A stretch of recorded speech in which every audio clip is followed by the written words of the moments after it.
Chapter 1108. He asked, so even if it's the man you like, you'll give him away so easily. Have you ever thought of fighting for yourself? Fighting for what? Feng Ling squinted at him. I've never robbed other people's things, let alone other people's men. Besides, we're already married. Do I have to violate this moral bottom line? With that, she slapped his arm away and got up to leave. Li Nanheng, other people's men. He raised his eyebrows, watched the short-haired little woman walk to the bedroom with a hint of anger, and leaned against the sofa with a smile. Little fool. I've always been yours. The situation of the Feng family was complicated, and Feng Ling didn't want to mention her background. Obviously, she didn't even have the intention to let others know about it. What she insisted on couldn't be easily changed by him. How could he untie this knot for her? When he cast this net on her, he was afraid that he would really have to spend more effort. Feng Ling returned to the room. In fact, she couldn't sleep. Because she had just applied medicine, her body was faintly aching. She turned to see the bag on the bedside table and remembered that this seemed to be bought by Li Nanheng when he went out to eat just now. What on earth was it? She walked over, picked up the bag, and pulled out a box inside. The bag was black. She didn't notice what was inside before. Now that the box was taken out, she saw that there was a picture of a cell phone on the outside. Recently, Feng Ling had been a transfer student in T University and saw that all the male and female students with good family backgrounds seemed to be using this cell phone. It was said that it was the latest model that was released last month, and it had many more new functions than the old model she used 2 or 3 years ago.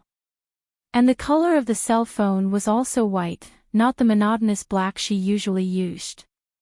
She opened the box and saw the cell phone inside. When she held it in her hand, it didn't feel very heavy. The cell phone was brand new and hadn't been opened before, so she needed to turn it on and set it up by herself. Looking at the thing in her hand, Feng Ling turned and walked out of the bedroom, only to see that the man was no longer in the living room. Hearing the sound of water boiling in the kitchen, Feng Ling walked over and saw the tall man standing in the kitchen boiling water. It seemed like he was preparing to help her brew the anti-inflammatory drugs in the medicine box.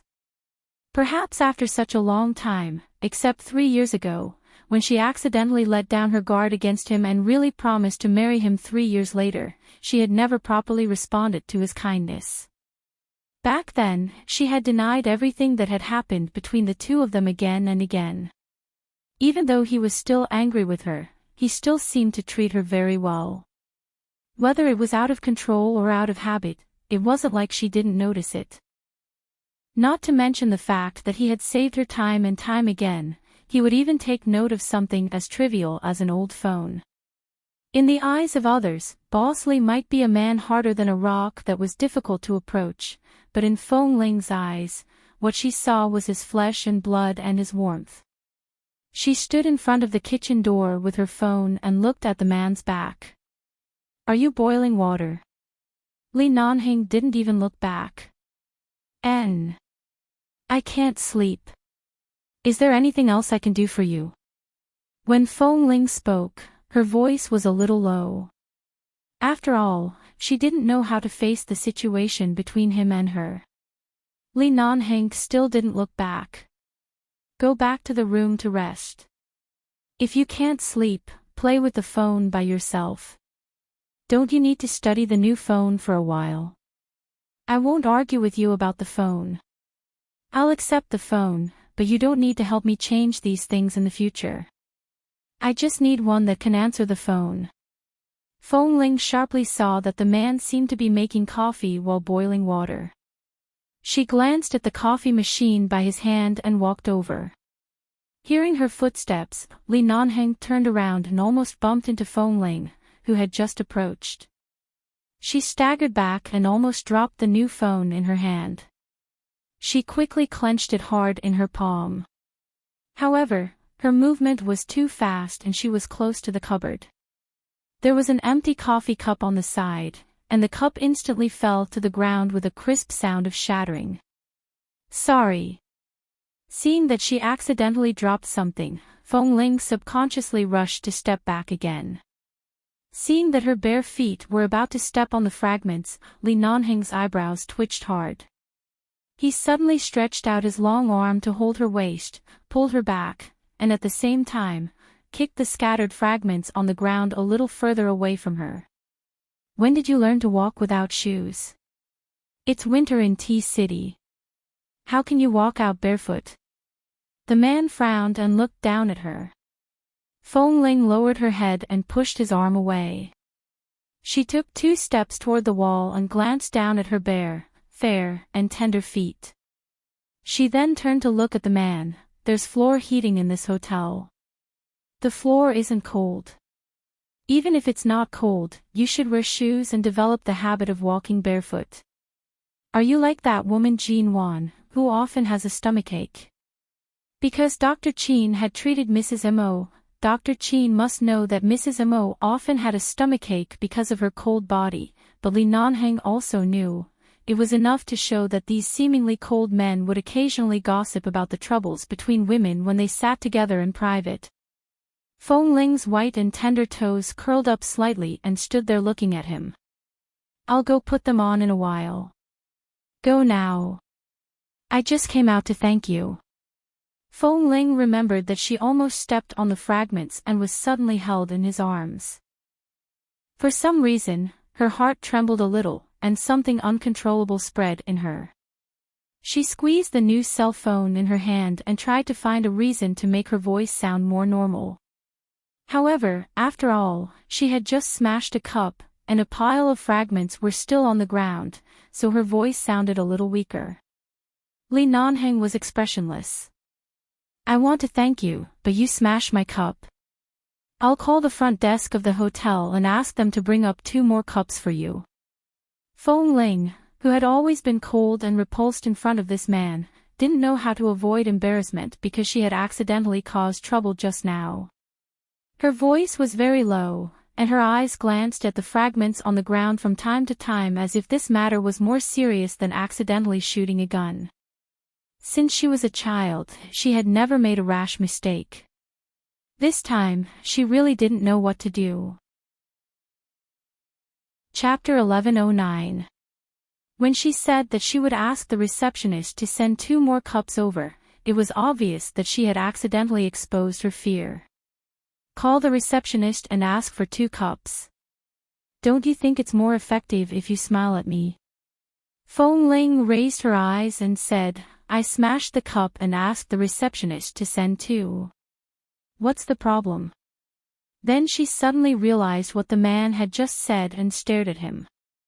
Are you trying to blackmail me?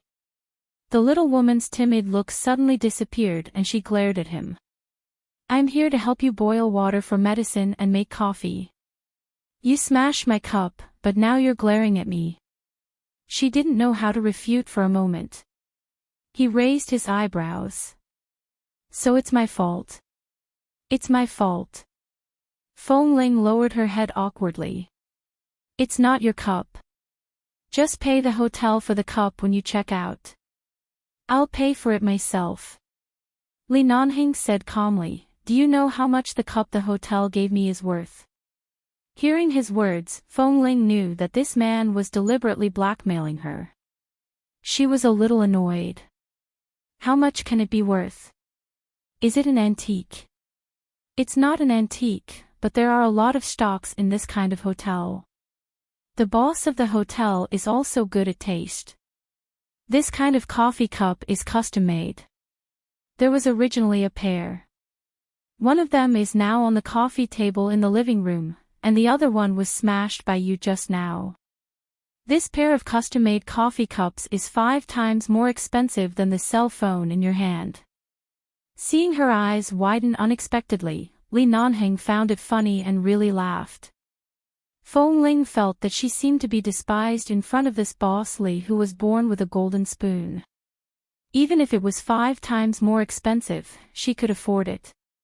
In general, she had an apartment in Los Angeles and an apartment in Boston. After returning to China, Mr. Mo gave her a high salary.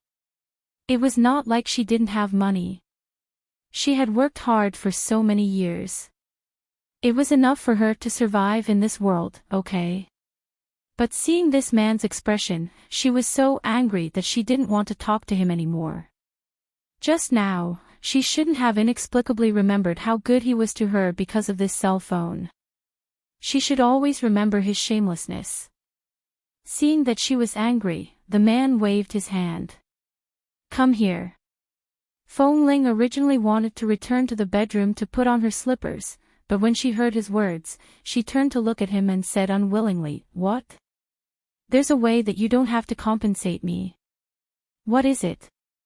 "If it was 5 times more expensive, it would cost at least 20 to 30,000 yuan, which was almost equivalent to half a month's salary in High City." Thinking that she wouldn't go to 11 base in the future and didn't have many opportunities to make money, she instinctively said, "Don't even think about confiscating my card. You've been holding my card when I was in the base, but now that I'm no longer a member of your base, I don't need you to help me plan any economic foundation. I'll make my own decisions and will never give it to you." "When did you start to care so much about money?" Li Nanheng raised his eyebrows and there was a smile in his eyes. Now was not like when she was in 11 base, where she could earn at least 2 or 300,000 yuan from a mission. She had to be frugal. In the past 2 years in Boston, she had been relying on her work to be self-sufficient and knew how to live a frugal life. To put it simply, Feng Ling used to live in the jungle, the orphanage, and 11 base. Many of her knowledge existed on the surface, and she was somewhat blocked. But now she had basically understood everything.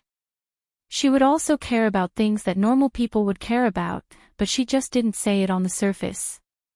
She ignored him, walked around the small fragments on the ground, turned to find a broom, and walked over to clean up the fragments. Seeing that she had come to clean up with injuries, she had just walked back to Li Nanheng's side when her wrist holding the broom was suddenly held by the man. Feng Ling only had time to raise her head to look at him in confusion, but at this moment, the man held her waist and pulled her back. In just 2 steps, he had pressed her against the side of the cupboard. The sound of boiling water behind them had stopped, but the sound of the coffee machine continued, and there was a small buzzing sound. Feng Ling subconsciously wanted to push him away, but the man directly held her wrist. Although he did not use much force, his fingertips still grazed a wound on her arm. She let out a low cry and was pulled into his arms. Just like this, her waist was pressed against the marble counter on the cupboard, but her front was pressed against the man's chest. Before she could make a sound of resistance, she was kissed. She was stunned for a few seconds and wanted to retreat. At the same time, she raised her hand to push his shoulder, but the man held her waist and brought her into his arms. In just 2 steps, he pressed her more firmly against the marble counter of the cupboard. Feng Ling. There was anger in her eyes. She glared at him, but the man did not see the shock and anger in her eyes. The previous few kisses were basically carried out after he was drunk. Finally, when she was sober, he naturally held her in his arms. How could he let her go? The man held her waist with one hand and raised the other to touch the back of her head. Their soft lips pressed against each other, and the man directly pried open her lips and teeth and invaded them. Their lips and tongues intertwined. It was a little gentle, a little ambiguous, and a little forceful. Feng Ling pushed Sang Sang and kept biting back, but in the end, she was still restrained by the man's lips and tongue time and time again and had no way to retreat. At first, Feng Ling could still push him a few times, but then the pain in her arms and legs reminded her that if she used more force, the wound that had been applied with medicine might be torn open. In addition, there had always been a considerable gap between her and Li Nanheng's physical strength. The man's tongue firmly hooked into her teeth. Her body trembled, and her mind went blank. Her hands tightly gripped the man's clothes to stand between him and the cupboard. When Li Nanheng let go, her breathing was so chaotic that even she was panicking. The man lowered his head. His warm, almost boiling breath sprayed into her ears, causing a layer of goosebumps to rise all over her body. She trembled and wanted to turn her head away, but the man's breath pressed against her sensitive ears. Li Nanheng, what on earth are you doing? Feng Ling forced herself to calm down. 5 minutes. Feng Ling. Chapter 11:10. She abruptly turned to ask him what he meant by those 3 words, only to see herself reflected in the man's eyes. She instantly choked on the words that were about to come out of her mouth. Take the initiative to kiss me once for 5 minutes. Take the initiative to kiss him. And kiss him for 5 minutes. There was only one thought in Feng Ling's mind. Impossible. Don't even think about it. Li Nanheng watched as her eyes widened in anger. He pursed his lips and chuckled lowly. Then sleep on my bed for a night. This, sleep for a night, had 2 meanings. It was clear that his words were not that simple. There was a huge ambiguity. Don't be too shameless. And I've been shameless for so many years. When I first started chasing you, you scolded me more than once. After being scolded by you for so many years, I have to carry out these 2 words so that I won't be wronged for no reason, right? Feng Ling couldn't take it anymore. She pushed him but failed. She frowned and said, Li Nanheng, don't kiss me again in the future, and don't suddenly kiss me while talking. Before she could finish speaking, the man abruptly and accurately kissed her lips. She widened her eyes in anger and was about to struggle. In order to prevent her injuries from being pulled out in her anger, he let go in time. At the same time, he held the little woman who was leaning against the cabinet with anger all over her body to prevent her from falling down. At the same time, he pressed against her ear and whispered, I'm afraid I can't do this. If I could do it, how could I have chased after a little iceberg like you? Feng Ling, at this moment, the man held her hand, intertwined his fingers with hers, and gently tugged her hand up. Why don't you give me a slap? And then find someone to customize a set of cups that are exactly the same as this one. You. He had already kissed her earlier. Just because she didn't agree to his shameless request to kiss him for 5 minutes, she was kissed for nothing. And the man just hugged her like this, his head pressed against her ear, as if the feeling of imprisoning her in his arms was very comfortable. His voice was soft and lazy, his voice in her ear, just a word, made her heart tremble fiercely. She closed her eyes to calm herself down. I'll find someone to do it. Do you really have to go through so much trouble? The simplest way is right in front of you. Even if it's just perfunctory, I'll accept it. I don't accept it. Feng Ling's tone gradually cooled down. Li Nanheng, I really wonder how you can be so shameless. You threatened me with a cup, he smiled lazily. Maybe this is shameless in your eyes. Have you ever thought about how much effort I've put into you over the years, but in the end, how much scruples do you have? Even when you finally took a step toward me, you only took 1 step and then took 100 steps back. Feng Ling, I only spoiled you because I fell into your trap. I know that your feelings for me are not enough for you to surpass all rationality, but I still want to see when you can really let go of your heart and walk toward me. Feng Ling lowered her eyes and did not speak. It would be a lie to say that she was not touched, but the next moment, she suddenly raised her foot and stepped hard on the man's foot. Unfortunately, she stepped barefoot. The attack was like throwing a ball of cotton at the man's face. The damage index was basically 0. The man did not speak after being stepped on by her. Instead, he suddenly pinched her chin and looked at her deeply. He said in a low voice, when will you really smile for me or cry for me from the bottom of your heart? Do you have to force me to press you on the bed before you can cry? Feng Ling's eyes flickered, but her heart was uncontrollably burning. She turned her eyes away and said, do you still want me to put on my shoes? Her awkward action of changing the topic made the man suddenly chuckle lowly. It was obvious that he was laughing at her for not expressing her feelings even though she was clearly moved. He was laughing at how stupid her way of changing the topic was, and he didn't hide his laughter at all. However, it was indeed not good for her wound to keep being restrained like this. The man did not intend to keep forcing her at this time. Before the heat was up, he could only endure it. As soon as her body was free, Feng Ling took a step to the side and turned to walk out. However, she paused and said without looking back, "I'll say it again. Don't kiss me forcefully in the future." The man said leisurely, "I think you enjoy it." Feng Ling said hatefully, "I was wondering why you insisted on keeping me here. When Mr. and Mrs. Imo kept me here, they probably didn't expect you to be so shameless. You clearly knew that I was injured and couldn't struggle too much. My body was electrocuted and now I have no strength. From the beginning, you've been harboring evil intentions." Li Nanheng smiled slightly. "Not only have I been harboring evil intentions from the beginning, I've been harboring evil intentions since you were 13 years old." Feng Ling, 13 years old. Was he talking about the time when she fell into his bathtub in the sauna room and accidentally saw the side of her chest when he tore open her clothes? The expression on her face changed several times in just a few seconds. It was rich and colorful.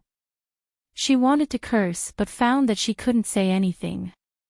However, when she heard the man's attitude as if he had long regarded her as a piece of meat in his wolf's mouth, she couldn't express her anger. Her face did not turn red, but the tips of her ears were about to drip blood.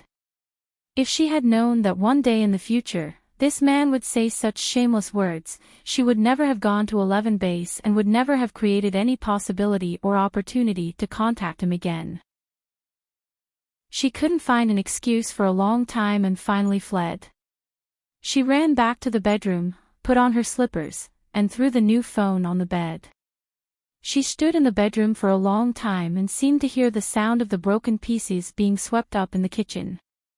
Feng Ling abruptly turned to walk out. She saw that the man was sweeping the floor in the kitchen and said, "I'll sweep." Hearing the movement, the man turned to look at her.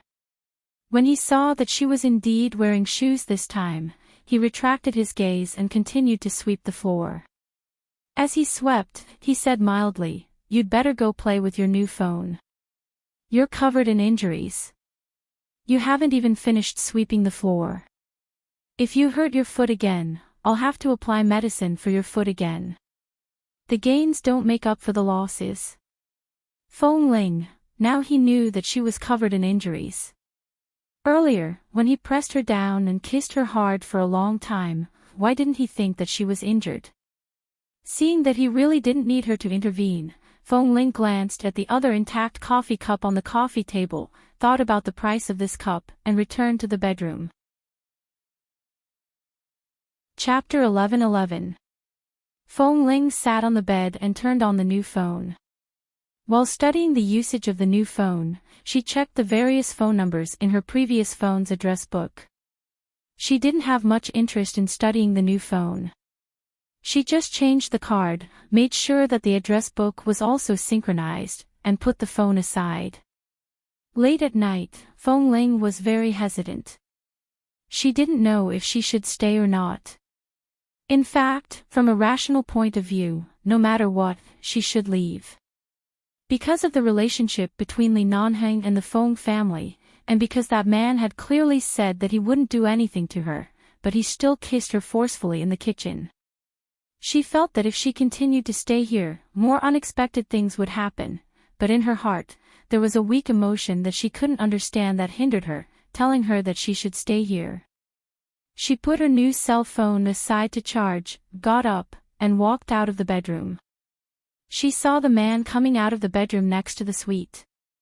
Perhaps because she was now living here with an injury, this man, who was a heavy smoker, seemed to have not smoked today. He had just taken a shower and looked refreshed. When he saw her coming out, he naturally asked her, "Have you taken your medicine?" Only then did Feng Ling remember that half an hour ago, he seemed to have said something to her outside the bedroom door, asking her to come out and drink the medicine that had been brewed. But she didn't come out at that time. She turned to look at the medicine on the coffee table, walked over, picked up the cup, and drank the medicine while saying, I'll go back to Miss Wen's place after drinking the medicine. Dr. Wen is now at Miss Wen's place. Are you sure you want to go to her place? Jean Wan's apartment is currently occupied by Mo Jingshan. It's not convenient for you to go there. Li Nanheng came over, took the cold medicine from her hand, turned to the kitchen to pour it out, and then brewed a cup of hot water for her, reminding her to drink it while it was hot. When Feng Ling raised her hand to take it, he said, My place is currently the most suitable place for you to stay. I don't think so. How many friends do you have in China? How many people do you know? You know that you can't go anywhere. It's safest and most appropriate to stay here. Here, the base and I can contact you and support you at any time. We can see what's happening around you at any time, instead of waiting for you to call for help when something happens. No matter if their target is you or me, for them, you're the most suitable one to be attacked first since you're alone outside. The man continued on hurriedly, Don't mention Jean Wan. Mo Jingshan asked you to stay, so he must have made a decision for you. It's best for you to recuperate here. As for Wen Liqing, the entanglement between her and her brother has just begun. You don't have to go to her place for the time being. I'm the only one who can take you in. I asked you to stay in a room alone and didn't ask you to sleep in my bed. You don't seem to have any reason to insist on leaving. There was nothing wrong with what he said. If it weren't for Feng Ling's consideration, she probably wouldn't have stayed. But the kiss he just gave her in the kitchen made her realize that things couldn't be so simple. At least, she couldn't let him do this to her. She was afraid that she would lose the ability to resist in front of Li Nanheng. However, he had mentioned Miss Wen and Dr. Wen earlier. She drank half a cup of medicine and water. Her mouth was a little bitter, but fortunately, it tasted of medicine. She smacked her lips and asked, The entanglement between Dr. Wen and Miss Wen has just begun. What do you mean? A few days ago, Dr. Wen did go to her place to find her, but Miss Wen was not there at that time. I don't know what happened later, but I'm really surprised that Dr. Wen came to China. Dr. Wen was a man with very strong self-control. In addition, his professional nature made him look like a super abstinent man like Dr. Qin. He was also good at hiding his personality and emotions. Unlike Li Nanheng, who was indifferent to the outside but honest to the inside, Dr. Wen was definitely not honest to the inside and outside. He was definitely the kind of flower on the high mountain that people couldn't even reach out their hands to touch. In her eyes, Wen Liqing was an excellent, beautiful, well-educated, gentle, kind and enthusiastic woman. This kind of woman was definitely a goddess in the eyes of any man. No matter in appearance, family background or personality, Wen Liqing was definitely the best. Li Nanheng looked at her. Li Nanheng looked at her. The relationship between Wen Linhan and the Wen family is not as simple as it seems on the surface, and his feelings for Wen Liqing are not as cold and unmoved as others think. On the contrary, he is too restrained and forbearing, and everything is as if he is standing in front of the operating table. However, in his more than 20 years of life, the only person who has exceeded his original path is his sister, and the person who forced him to deviate from the path is also his sister. He wants to stick to the original path, but after so many years, his heart is no longer on that line, and it is only a matter of time before his feelings override his reason. Feng Ling, she really didn't know enough about the relationship between Dr. Wen and Wen Liqing. However, during this period of time, when she lived with Miss Wen, she could feel that although Miss Wen tried her best not to show any emotional changes, Feng Ling could often see that Wen Liqing's eyes were red when she woke up in the morning. She didn't know whether it was red or because she didn't sleep well. Feng Ling didn't know much about love. Although she asked a few questions with concern, Wenlicheng didn't say anything, so she didn't continue to ask. She could only promise that she could accompany her every time she went back. But speaking of which, after Dr. Wen appeared a few days ago, Feng Ling really didn't see Miss Wen again. Did Li Nanheng mean that Dr. Wen had been in T-City recently? Hadn't he left yet? Usually, he was so busy that it was impossible for others to shake his original work and daily arrangements. Now he left all the work and things at hand. He specially stayed in T-City. Seeing that she didn't move, Li Nanheng softened his tone and said in a low voice, "Don't worry, living here is safer than anywhere else except for being kissed by me occasionally. What happened in the kitchen just now was out of my control. If I were really such a beast, your whole body would have been mine long ago." Feng Ling, she snorted with an ambiguous look. "What should I do to be yours?" Chapter 11-12. Then she drank up all the medicine and water in the cup. When she looked up at him again, she saw that the man was just looking at her meaningfully. The hint in his eyes was clearly related to what he said just now. So what happened on Roger's pass back then? She was really wronged for being slept with. Feng Ling's chest instantly became sullen. She wanted to throw a pillow at this man again. She wondered if she had been cursed by Li Nanheng.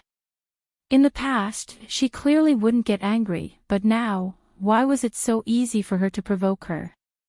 Feng Ling returned to the bedroom, picked up the phone that was charging, and suddenly saw an unread text message. She opened it and saw that it was from Wenlicheng. "Wenlicheng, Feng Ling, where have you been these days?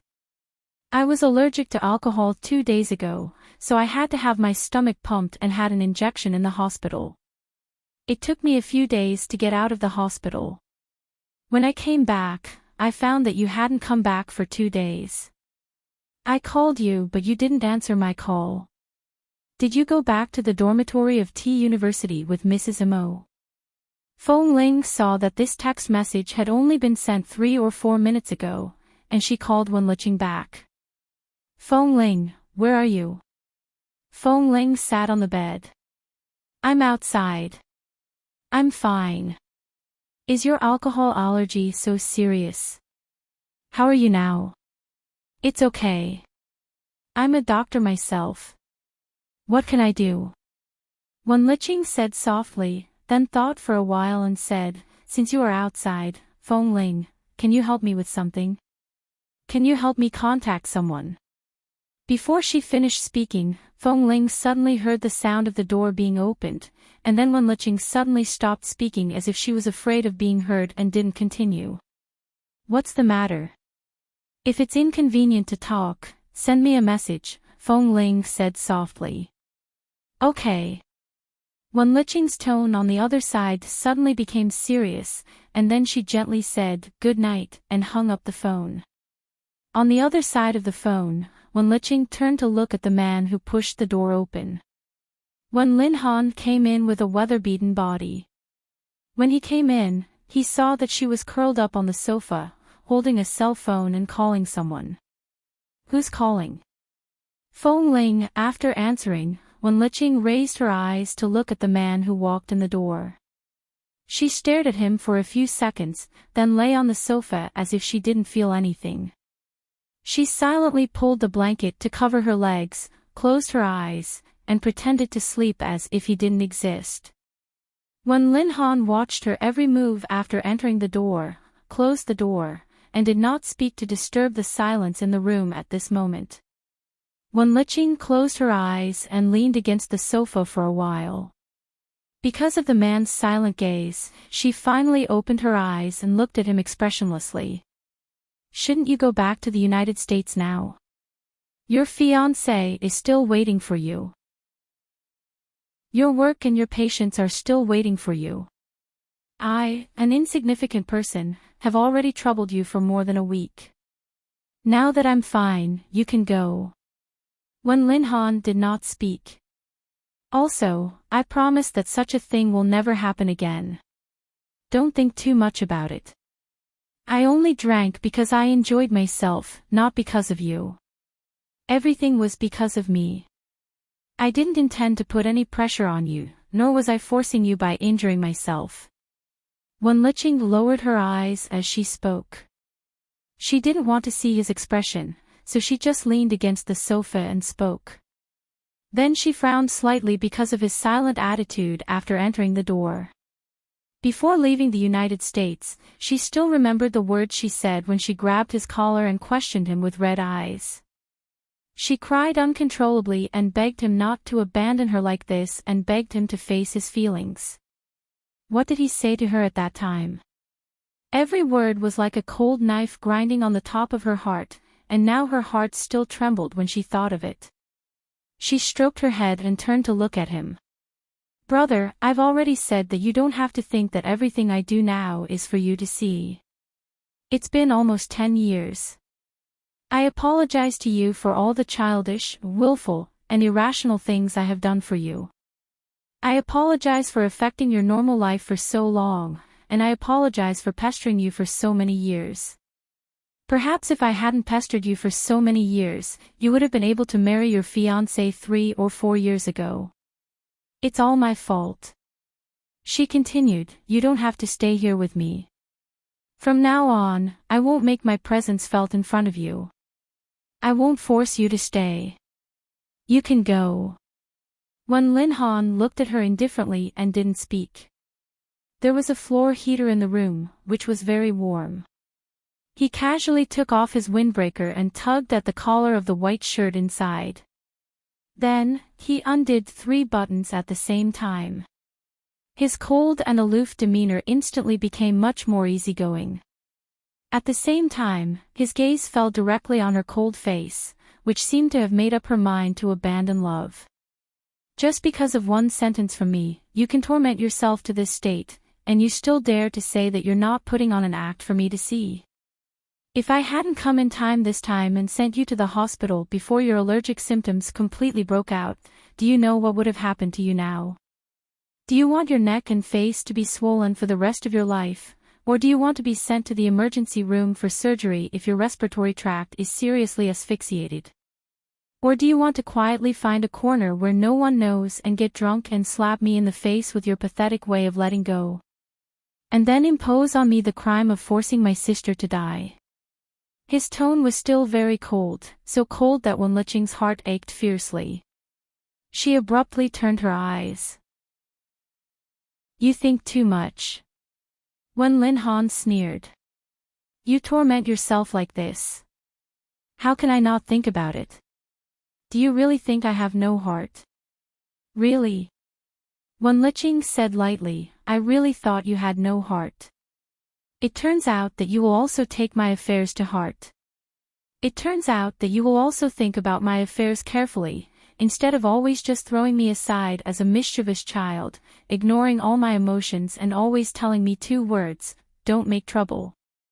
Wenlicheng frowned coldly because of the provocation in her words and looked at her sitting motionless on the sofa. She was indeed the pearl of the Wen family. No matter in all aspects, she bore too much expectations and attention from the Wen family. A girl who was so excellent that no one could find any flaws in her, but because of him, she repeatedly became decadent. Now she was leaning lazily on the sofa, which was obviously an indulgence after despair. Chapter 11-13. He saw that she had been standing there since she entered the door. It seemed that he came to see her just because he was worried that something would happen to her again. In fact, what could happen to her? If she was an extreme person, something would have happened to her long ago. She didn't think too much about the drinking incident, but she didn't expect to be seen by him. It seemed that she was threatening him with death. She wouldn't. If she really loved someone, how could she treat him in such a childish and coercive way? He didn't want to approach her, but he didn't leave or return to the United States because he was worried. Wenlicheng had been resting at home for the past 2 days, so she was always sleepy. Leaning against the sofa sickly, she wanted to go to sleep, but she couldn't because he was standing here. She wanted to ignore him but couldn't ignore his existence at all. I don't need you to keep an eye on me. I've said that I won't pester you anymore. You can rest assured. I've never said such words before. I've never given up. Now that I've decided to give up, I'll really give up. I'll do what I say. I'll never pester you again. Gu Yuxing looked at Gu Yuxing and said, Dr. Wen, you can go. Wen Linhan still didn't respond. Wen Liqing was silent for a while, suddenly lifted the blanket on her body and walked off the sofa. She walked up to him. Her footsteps were still a little unsteady, but she still walked up to him with a cold face and glanced at the door not far behind him. Wen Linhan, do you want me to invite you out personally? He didn't say anything. He lowered his eyes to look at her when she suddenly approached him. His gaze was very calm, and his expression was cold and forbearing. She didn't want to care about what kind of emotions and storms were hidden in the depths of his dark eyes. She didn't bother to peek into his heart anymore. When she was in love with him, even if it was just a word he said or a few words he wrote, she would think about it for a long time, wanting to know if he had those feelings for her. Later, after thinking about it for a long time, she found that none of his words seemed to have anything to do with her. It was she who forced herself to play. Dr. Wen. Wen Lu looked at him and raised his finger to the door. I'll call you brother again, my dear brother, who used to have a blood relationship with me, but now the truth has come to light. Brother, who has no blood relationship with me at all, please leave, lest you be seen by others here and let them be suspicious. If you continue to stay here, I'm afraid that others will think that I'm forcing you to do something. Since I'm the one who took the initiative from the beginning and I've been pestering you for so many years, I don't know what I've experienced over the years, and I don't know if I'm destined to be enemies with you. Since I've made you so disgusted and painful, and I've caused so many troubles in your life, I'll never take another step towards you in the future. With that, Wen Liqing took a step back and looked at his cold and tense face. As you wish, I have regained my senses. I will slowly heal my wounds by myself. If not, as you once said, I may not find a suitable man to fall in love with. Senior brother has always treated me well, so I should face up to his feelings for me, fall in love with him, and completely remove you from my heart. Goodbye. Wen Liqing was tired of talking. She pointed to the door behind him. If possible, I will never see you again. Even if I go back to the United States in the future, I will not look for you. Anyway, you have established your own family and rarely come back to the Wen family. You will never appear in my world again. We will not affect each other and will not see each other. You are a madman. This sentence came out of Wen Linhan's seemingly calm mouth and his voice was so cold that it seemed to be able to freeze the air in the entire room. A smile appeared on Wen Liqing's face in an instant, and she looked at him with a sneer. Yes, I am a madman, I admit it. If I am not crazy, how could I fall in love with my own brother at the age of 16? If I'm not crazy, how can I only see you in my mind and heart for nearly 10 years from my teens to my 20s? What you said was right. I'm just too short-sighted. I have such good life resources and a lot of good times. Why should I waste all my beauty and enthusiasm on you, Wen Linhan? Wen Liqing said and pointed to the door again. Now, please go out. Wen Linhan narrowed his eyes, looked at her serious face, and then looked at her figure which seemed to be getting thinner and thinner than before. She was wearing a set of pink pajamas with a white rabbit pattern on it. She looked simple yet a little playful, but her body was too thin under the clothes, making her clothes look a little empty. She was like this in the hospital emergency room that day. Only when her shirt was unbuttoned did he realize that she hadn't had a good meal since she came to China. She was already very thin when she was in the United States, and now she was even thinner than when she was in the United States. It was as if a gust of wind would blow her away. Madman. He muttered again, but his voice was so low that it was almost inaudible. Wenlicheng thought he was scolding her, but it didn't sound like he was scolding her. She looked up at him. I have said what I should say. How long do you want to mock me? I am already like this, and you still want to beat me to the point of no return. So what if I loved you? Wenlin, do I have to be sent to hell by you because I love you? I want to escape from your shackles. I can finally leave as you wish. You should be more self-aware and don't appear in front of me again. I can't chase you away no matter how hard I try. You even scolded me. What are you trying to do? Do you really have to force me to the point of insanity before you feel comfortable? Go. Go now. Go now. Seeing that he didn't move, Wenlicheng glared at him angrily. Go. Little Qing. Don't call me.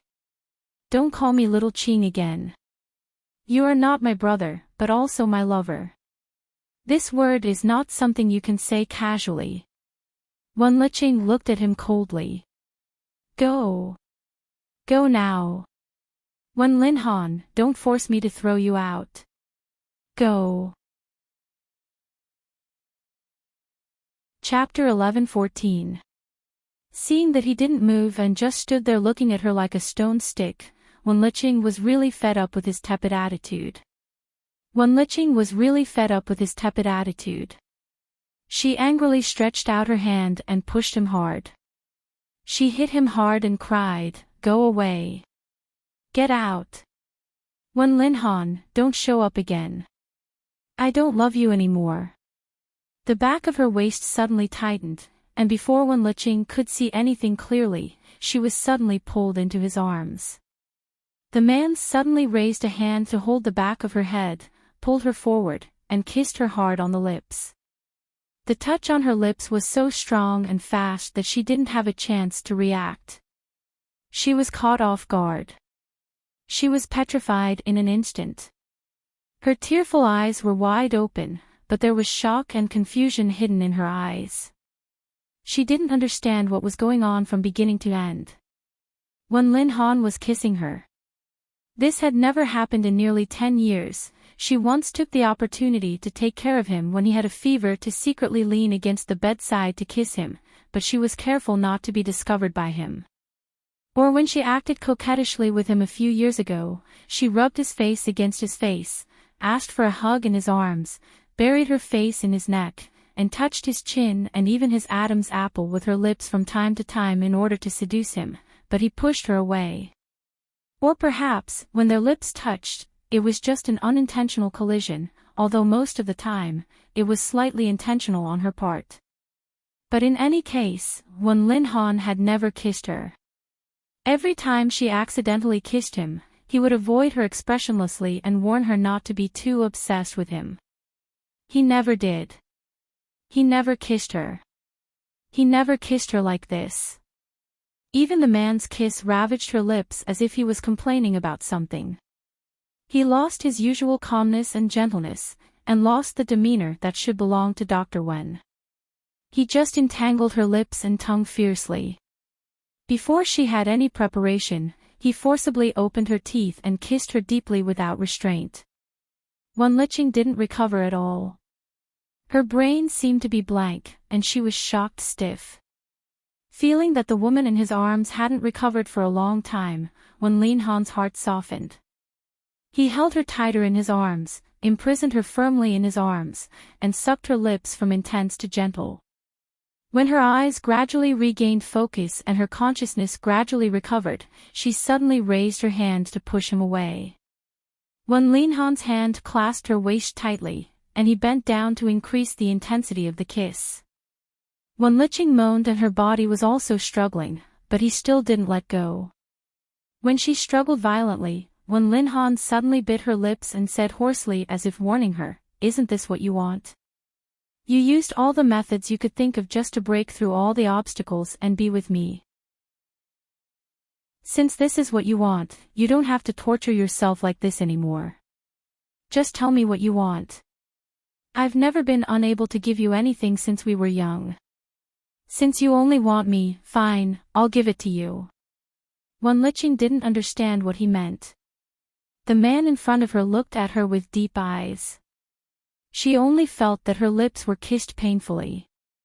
She frowned and put her hands against his chest, trying to push him away and break free, but he suddenly picked her up by the waist. At the moment when she was picked up, Wenlicheng's mouth was free. She struggled and said, "Wenlinhan, what are you doing? Let me down. What else do you want?" Wenlinhan couldn't tell what he was thinking, but his eyes were cold. He carried her all the way to the bedroom. The man who had always been gentle and calm kicked open the bedroom door in front of him, carried her in, threw her on the bed under Wenlicheng's panicked eyes, and then suddenly bent down and pressed her under his body, firmly imprisoned her, and pressed her hands above her head. From beginning to end, he didn't show any gentleness. You let go of me." Wenlicheng was really panicked after being pressed on the bed. She had never seen Wenlinhan like this. "Let go of me. Let go of me." The man imprisoned her firmly, looked down at her, and gnashed his teeth. "I'll give you whatever you want. I'll satisfy you one by one. Wenlicheng, you really have the ability to force me to this point. Xiaoqing, you've been jumping around in front of me like this for more than 20 years. You really have guts. Wenlinhan, get up. You, aw." The man suddenly clasped her wrists above her head. She felt that her wrists were in pain and her eyes were about to turn red. The man suddenly sealed her lips again at this moment, and at the same time, dragged her hand to the collar of his shirt. "Come on, take what you want." Wenlicheng was completely shocked and trembled all over. Her hand trembled and stopped on his collar. She felt the man's hand pressing her hand there, but she didn't dare to touch it as if she had been electrocuted. She wanted to pull her hand out and dodge, but he grabbed it firmly and pressed it against his collar again. "I don't want it." Wenlicheng struggled desperately under him. "Let go of my hand. Get up. Wenlinhan, get away. That's not what I want. What I want is..." At this moment, the man leaned over and breathed in her ear. His hoarse voice carried a certain warning and coldness that she had never seen from him. "There's only one chance, Xiaoqing. Since you've been pestering me for nearly 10 years, I'll make you regret it if I don't satisfy you once. People say that you can't let go if you can't get it. I'll let you get it once. Will you really learn to be obedient? Isn't this the person you want? Come, I'll give it to you. Come and take it. I'll give it all to you, Wenlinhan said as he grabbed her hand again. One hand was not enough, so he pulled both of her hands to his collar and forced her to pull the delicate buttons of his shirt collar. Wenlicheng lay there stiffly because of his actions. Her hands seemed to be controlled by him. She couldn't resist and couldn't say a word. When the man pulled the collar open a little and saw the man's collarbone and chest, she panicked and tried to pull her hand out, shaking her head hard. No, it was not like this. She didn't think so. She didn't want to force him to this point. This was not what she wanted. Chapter 11:15. She didn't want to force him to this point. This was not what she wanted. She drank that day just to say goodbye to the past completely. She knew that she was allergic to alcohol, but there were so many friends present at that time, most of whom were doctors. She knew that she would be fine. In her life, she had never been a willful person who let others worry about her. She had only indulged herself once. Her life had always been like this. She just wanted to take this opportunity to get drunk. Her heart was so painful and uncomfortable, but she didn't even have the qualification to get drunk. It was really a grieving. With so many doctors present, she couldn't die. She really didn't want to force him. When Linhan ignored her red eyes and full of resistance, bent down and kissed her ear hard, causing her to tremble all over. Wen Liqing had no strength to resist at all. Her hands had been trying very hard to break free from his palm, but she couldn't. Until when Linhan suddenly let go of her hand and directly sealed her lips again. The strong and deep kiss swept all her nerves. Because of such a kiss, she felt as if the world was full of bursts of white light in front of her. She was shocked and stimulated as if the world was spinning. Her eyes were red with grievance and pain, but the black eyes of the man on top of her were bursting with dangerous light. She wanted to escape, but her body was completely pressed on the bed. The man on top of her had never looked at her like this, nor had he ever treated her like this. He coldly narrowed his eyes and looked at her nervously and helplessly. At the moment when her nervous chest kept heaving up and down, he suddenly pulled open her button pajamas. The front of the pajamas suddenly felt a chill because of being pulled open. She exclaimed in fright, but he kissed her hard again at the moment when she exclaimed. The strength of this kiss was so firm and heavy that Wen Liqing frowned hard, but she couldn't push him away. She began to have an instinctive resistance to something that she had been looking forward to for many years but had never experienced.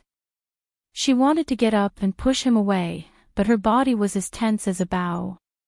Before she succeeded in pushing him away, Wen Linhan had pressed her hands back to the bed and kissed her fiercely.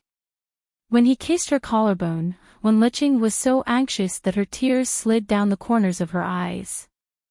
Unable to resist, she could only lie on the bed and let him do whatever he wanted. She could only sob and say, "Brother, don't do this, don't do this." Wen Linhan didn't seem to hear her. When she couldn't stop crying, trembling under him and choking with sobs, he pressed on her and whispered hoarsely in her ear, "Just say what you want. Before leaving the United States, you came to my room in the middle of the night and accused me of my indifference again and again. The letter you left in my mailbox was also full of tears of blood. Do you think I don't know what you want? I'll give it to you now, all of it. Is that enough? Satisfied?" Wen Liqing raised her eyes and looked at him accusingly. But before he could speak, he suddenly felt a certain part of his lower body. There was an obvious change. She opened her mouth, but was too shocked to say anything. She could only look at him with fear and disbelief. Did he have feelings for her? Then he used to say that they were just brother and sister and that he would never have feelings for her beyond that of a sister. What did those words mean? There seemed to be a flash of frustration in Wen Linhan's eyes. He didn't want to see her eyes again, so he suddenly turned her face and kissed her lips again. She was so anxious that her eyes turned red. She struggled to avoid him, but he still firmly clasped her chin. The kiss became deeper and deeper, and his breathing became heavier and heavier. At this moment, the door outside was suddenly knocked on. Wen Liqing hurriedly murmured as if she heard a life-saving symphony, reminding him that someone was knocking on the door. She remembered that senior brother said that he had nothing to do today and would come to see her. Now it was almost time for senior brother to arrive. Wen Liqing couldn't concentrate on Wen Linhan's deep kiss. Even this man who was usually gentle and elegant seemed to be full of irritation at this moment. She raised her hand to pinch his arm hard, and Wen Linhan bit her lips even harder as if suffering a backlash.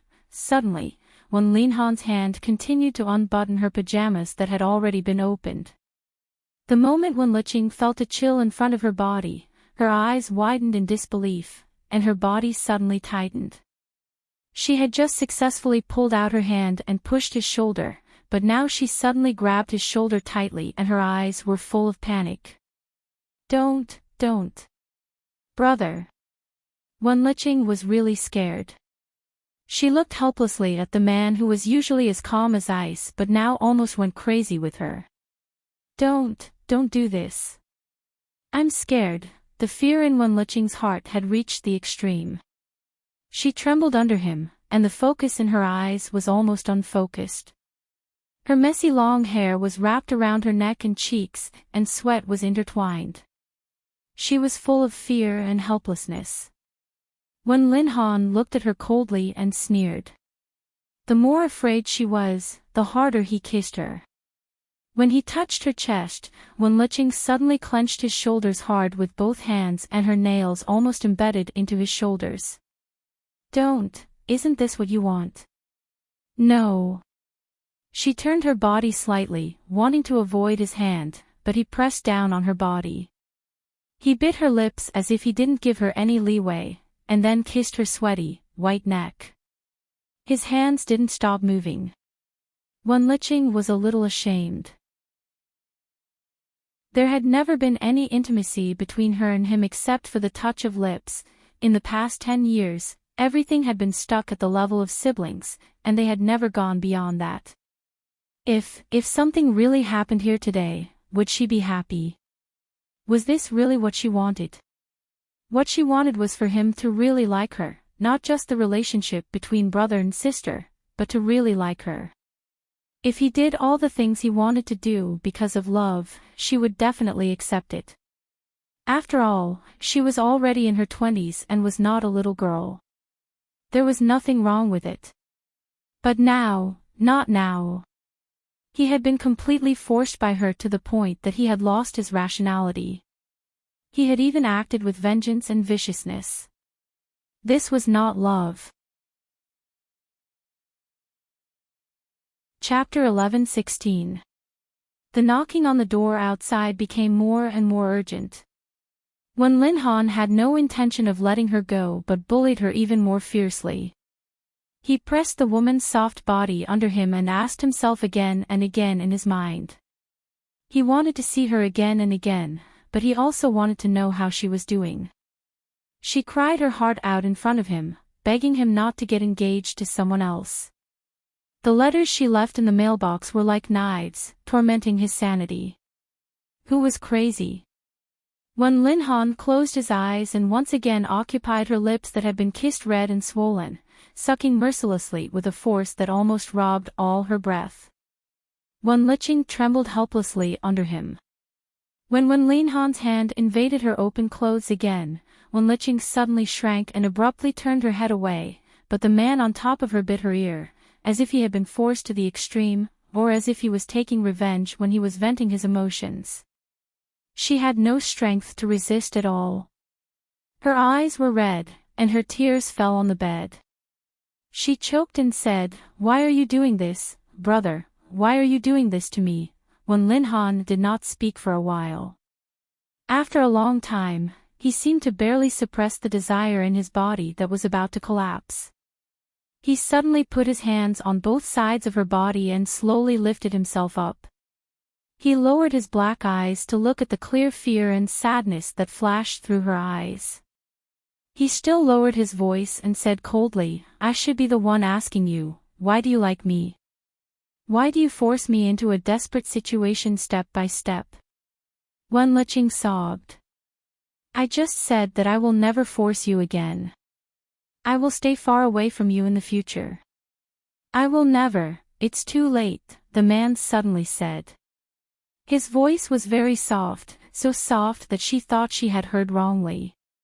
She stared at him blankly, but he stared into her eyes. His voice was very low, but even though it was soft and low, it still forced its way into her ears. Wen Liqing's breathing suddenly stagnated, and she looked at the emotion that flashed in his eyes in disbelief. "When you were 18 years old, I could still tell you rationally that everything was impossible. When you were 23 years old, I told you to be rational. I would never fall in love with you and told you to be my little sister. When you were 25 years old, I was almost dragged into the abyss by you. Now, when you are almost 26 years old, you left me such a long letter. You cut my heart piece by piece. Do you think it's too late for you to retreat now?" Wen Linhan looked down at her. "I can't give you a reason to hide and cry by yourself, nor can I watch you drink so much even though you know you will be allergic to alcohol. You indulge yourself, but I can't watch you destroy yourself. If you really want to sink into depravity. When Lin Han looked into her eyes. Although his face was calm and cold, he said seriously and clearly, "Don't hurt yourself anymore." Tears fell from Wenlicheng's eyes. Don't hurt herself anymore. So in the end, it was because of what she did that he was forced to this point. His words were full of his heartache, but he didn't respond to her feelings. In the end, he was still forced to this point by her. Wenlicheng closed her eyes. She suddenly remembered a Hong Kong and Taiwan movie she watched when she was a child, in which Shaoqing seduced Fa Hai in front of Buddha. In the end, it was just because she couldn't get it and he couldn't get it. What he was loyal to was the rationality in his heart. She sniffled and wanted to laugh but couldn't. She wanted to cry but couldn't. From now on, you'd better behave yourself and don't cause any more trouble. Our family already knows what you've been thinking about me for so many years. Don't let yourself get hurt again. Work hard. Whether you're in the United States or in China, live a good life. If you want to be with me openly, you should make yourself stronger and be able to withstand all the rumors and slanders from the outside world. You shouldn't be like this, where a little bit of emotional frustration can knock you down. Wenlicheng opened her eyes and looked at him, but she didn't speak for a long time. Do you understand? When Lin Han looked down at her and stared straight into her eyes. What you should learn is to grow up. Her lips were still a little numb, but his words were so cold that it felt like an iceberg had fallen on her body. He was just reminding her that she was not mature enough, reminding her that she was not strong enough, reminding her that she had driven herself to the brink of collapse because of these trivial matters, and in turn, she would cause him no peace. Wenlicheng lay there motionless, her hands clenching the quilt under her stiffly. Looking at the man's open shirt collar and his collarbone, her mind buzzed. The knocking on the door outside became louder and louder, and even Wenlicheng's cell phone on the sofa outside had already rung at this time. Wenlicheng still lay motionless on the bed. She didn't have the strength to get up and could only look at him almost blankly. When Lin Han, however, turned his eyes away and couldn't bear to look at her eyes anymore. He suddenly got up, left her body, got out of bed, and walked out. Although she didn't have any strength, she knew that the person who came now was probably the senior brother. If the senior brother saw Lin Han when he entered the door, she didn't know what would happen. Wenlicheng hurriedly struggled to sit up on the bed, barely gathered her clothes, got out of bed, and staggered out quickly. When Lin Han walked over and opened the door. The senior brother standing outside the door looked at him and paused. Then he saw Lin Han's clothes, which were not as neat as usual, and seemed to see some wrinkles that had just been pressed out. The senior brother frowned slightly. Dr. Wen. You. When Lin Han was expressionless and his eyes were cold. What's the matter? Is Shaoqing inside? The senior asked directly. As he spoke, he glanced at the living room behind him. I just called her and heard her phone ringing. Where is she? She is inside, but it's not convenient for her to see you today. When Lin Han said lightly and was about to close the door blankly. However, the door was suddenly blocked by the senior brother at this moment, and at the same time, he looked at the man in front of him coldly. Dr. Wen, it was Shaoqing who agreed to let me come to see her on the phone. She just called me less than an hour ago. Is it convenient for her to see me now? I think Dr. Wen is not in a good state. Is something wrong with Shaoqing? Let me in and take a look.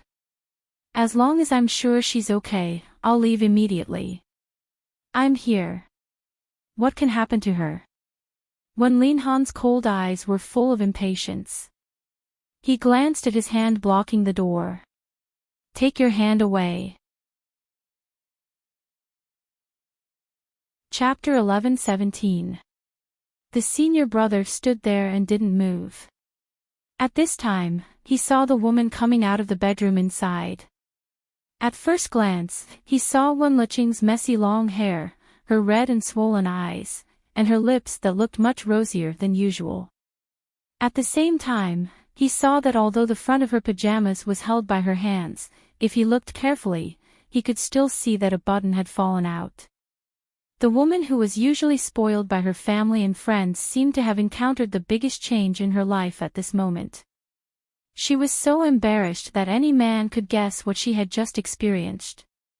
The senior brother's eyes turned cold in an instant, and he threw a punch at Wenlinhan's face. Wenlinhan glanced at him calmly, raised his hand to block his punch, and looked at him coldly. Mind your manners. Mind my manners. King bullied Xiao Qing like this. When did you ever mind your manners? The senior brother retracted his hand angrily and punched at him again. This time, Wenlinhan didn't raise his hand to take it but took a step back. The senior brother's punch missed, so he raised his hand to support himself on the door and rushed in quickly. Wenlicheng had just walked out of the bedroom.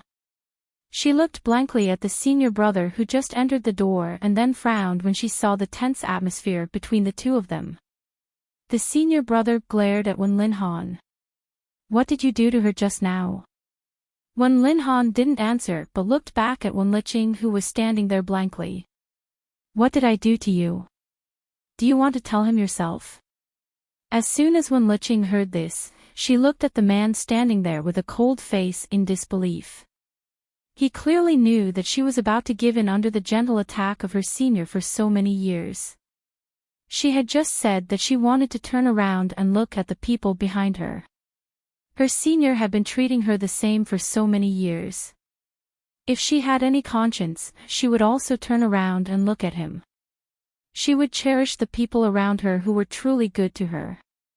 He knew that she was going to be with the senior brother soon.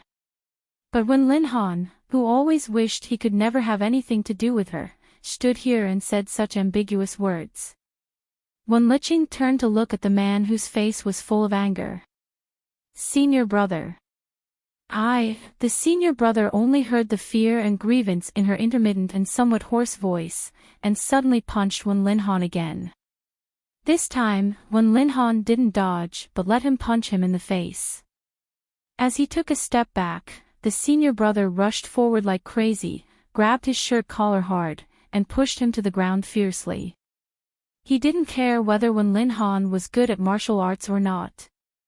Anyway, Wenlinhan didn't resist, so he could beat him up.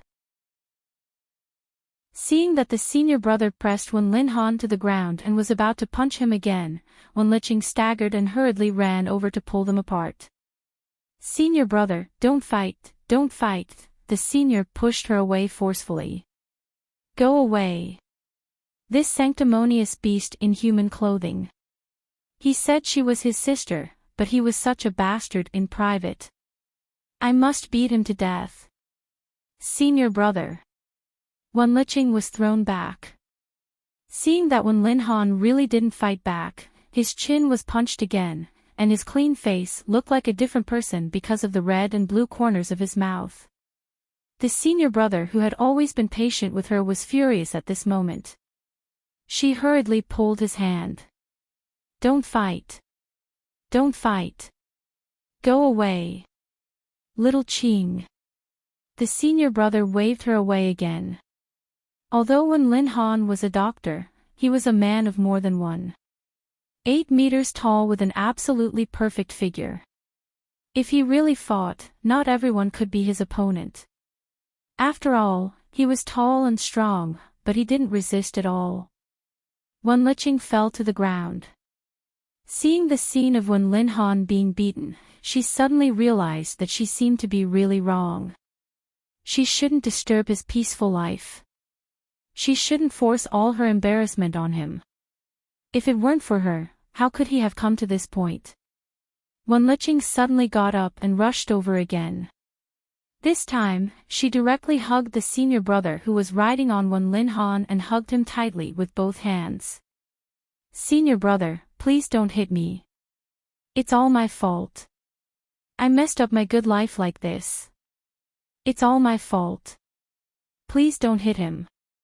Please, senior brother, take me away, I'll go with you. Please take me away, senior brother.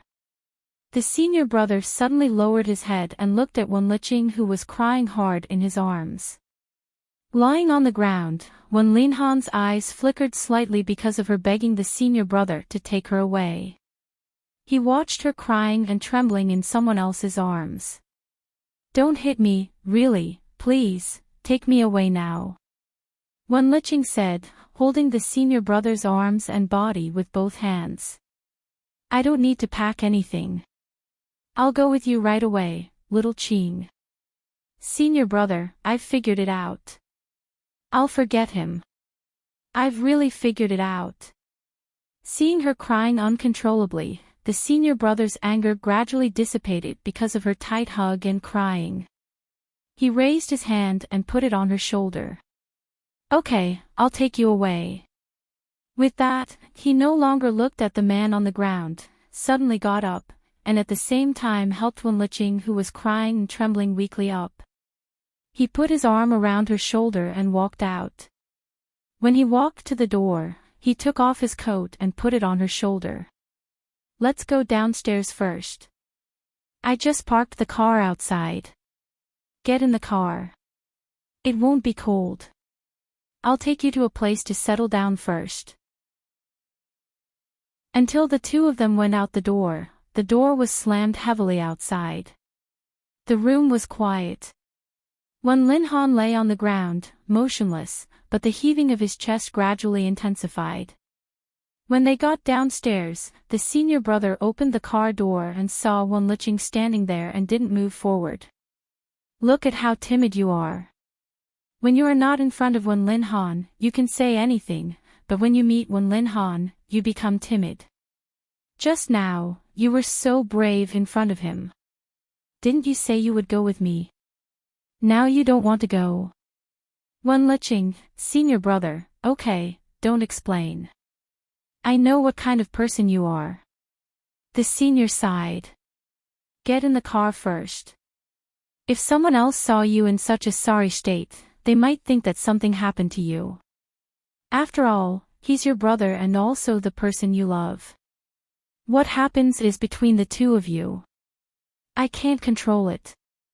You've already hit him and vented your anger. Now that you're downstairs, if you go back now, are you sure you'll still have a place to put your face?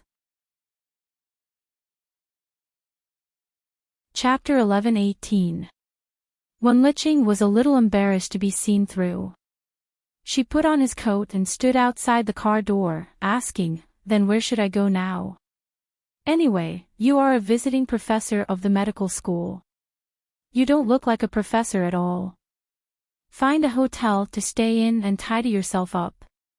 We have a joint lecture tomorrow and a clinical consultation in a few days.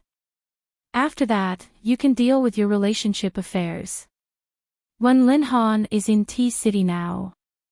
He won't lose his face. What are you afraid of?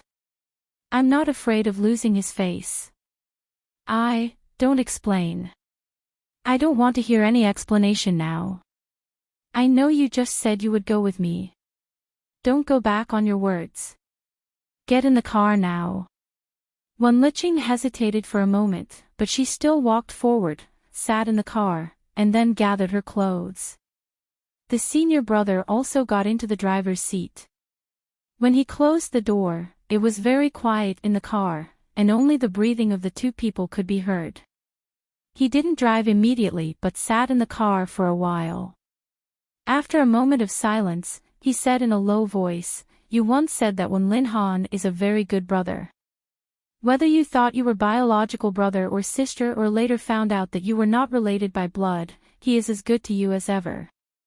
Like all the elders in the family, he loves you as the apple of his eye." Wenlicheng lowered her eyes and said in a muffled voice, "Yes. So he keeps saying that you are just his sister and will not surpass this relationship at all. Then why did he suddenly fly to T-City and why did he treat you like this today?" Wenlicheng didn't speak anymore. The senior brother started the engine and drove the car away. After driving the car away, he said indifferently, I think it is you who should be calmer. You have never understood Wen Linhan. Even if you grew up with him, you have never seen his true face. True face? What true face? Wen Liqing turned to look at him, but the senior brother just drove and didn't say anything, but his face was not very good. Obviously, he didn't enjoy the punches just now. It was rare that Wen Linhan just lay there to be beaten. He should have punched him a few more times.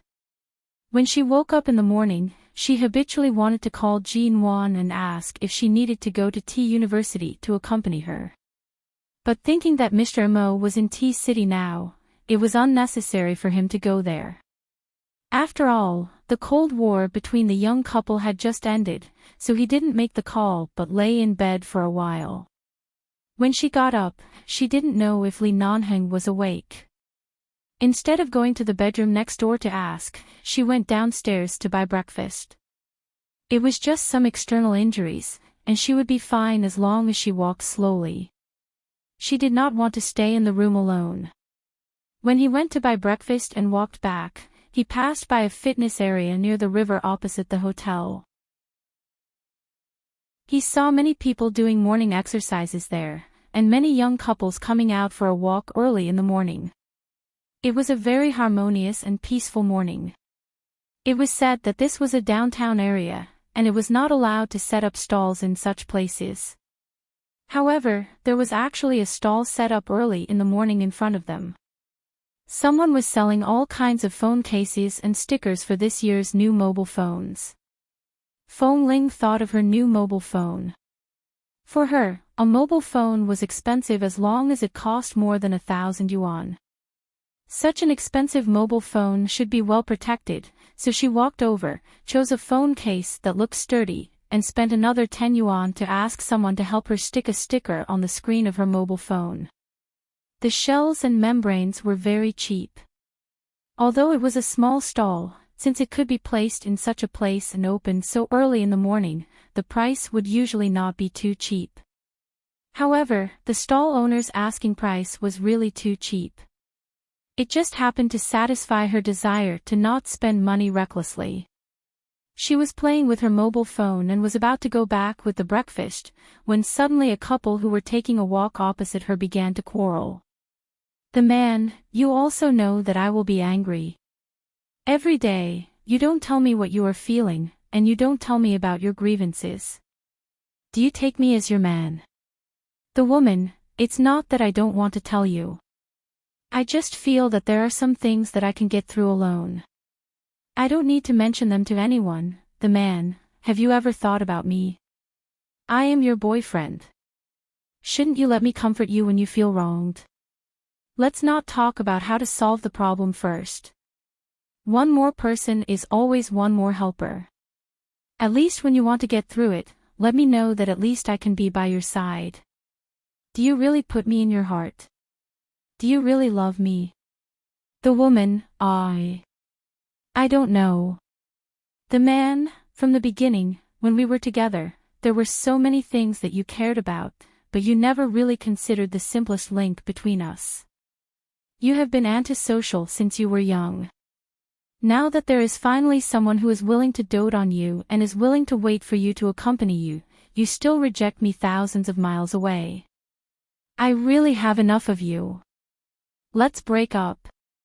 The woman, listen to my explanation. The man, there is nothing to explain. You are not honest enough when it comes to feelings. I'm your man, but when you needed help the most, you never thought that I could be your backer. I'm not in your eyes at all. What else is there to explain? It's just that you don't love me enough. The woman, I am not. Just like that, the young couple pulled each other and quarreled as they walked away. Feng Ling stood where she was, holding her phone and falling into a state of absent-mindedness. The location of this outdoor fitness area by the river was directly opposite the hotel across the road. At the window of the hotel, Li Nanheng slowly looked at the little woman who was standing there in a daze. He took off the remote earphones, picked up his cell phone, and dialed a series of numbers. After the call was connected, he said mildly, "These two people's acting skills are stiff and their lines are ordinary. If it were anyone else, they would be able to tell at a glance that this is a lousy quarrel." Only Feng Ling, who has never seen others act, didn't see any flaws. "Where did you find these actors?" The little couple, who were about to end their acting, suddenly received unsatisfactory feedback from the boss. Fearing that their money would be deducted, they hurriedly walked back along the original path while quarreling. When they passed by Feng Ling, the woman accidentally bumped into the breakfast in Feng Ling's hand and turned back to apologize to Feng Ling. "Feng Ling. It's okay." She took a step back and was about to leave this place. In the end, the young couple suddenly pushed and shoved each other to the side of the road under a tree. The man directly pressed the woman against the tree, imprisoning her between his arms and the tree. In a low and expressionless voice, he said, "Why do you think I'm angry? It is because I love you. It is because I love you that I am willing to bear everything for you and bear all the burdens for you. You have always been so stubborn. Do you want to continue to be alone and helpless for the rest of your life? I am willing to be your support. What about you? When will you open your body and mind and let me hug you?" Chapter 11:19. Li Nanheng, who was in the hotel window, said lightly to the person on the other side of the remote earpiece, "More money." Hearing the money-maker say so, the two people who were leaning against the tree acted even more and said all kinds of touching words from the bottom of their hearts. Feng Ling was a little puzzled and her heart trembled. She thought of everything that had happened to her and what Li Nanheng had done for her. She carried the breakfast that was about to turn cold in her hand and quickly walked across the road back to the hotel. When she entered the room, she saw Li Nanheng standing in the living room with a cup of coffee in his hand. He glanced at her with a sleepy expression and was about to walk into the bedroom silently. Feng Ling pursed her lips and walked in. "Don't sleep. Have breakfast." The man paused and turned to look at her back, who had already walked to the table. "What breakfast?" Feng Ling put the breakfast on the table. Her voice was flat, but it was less cold than a few days ago.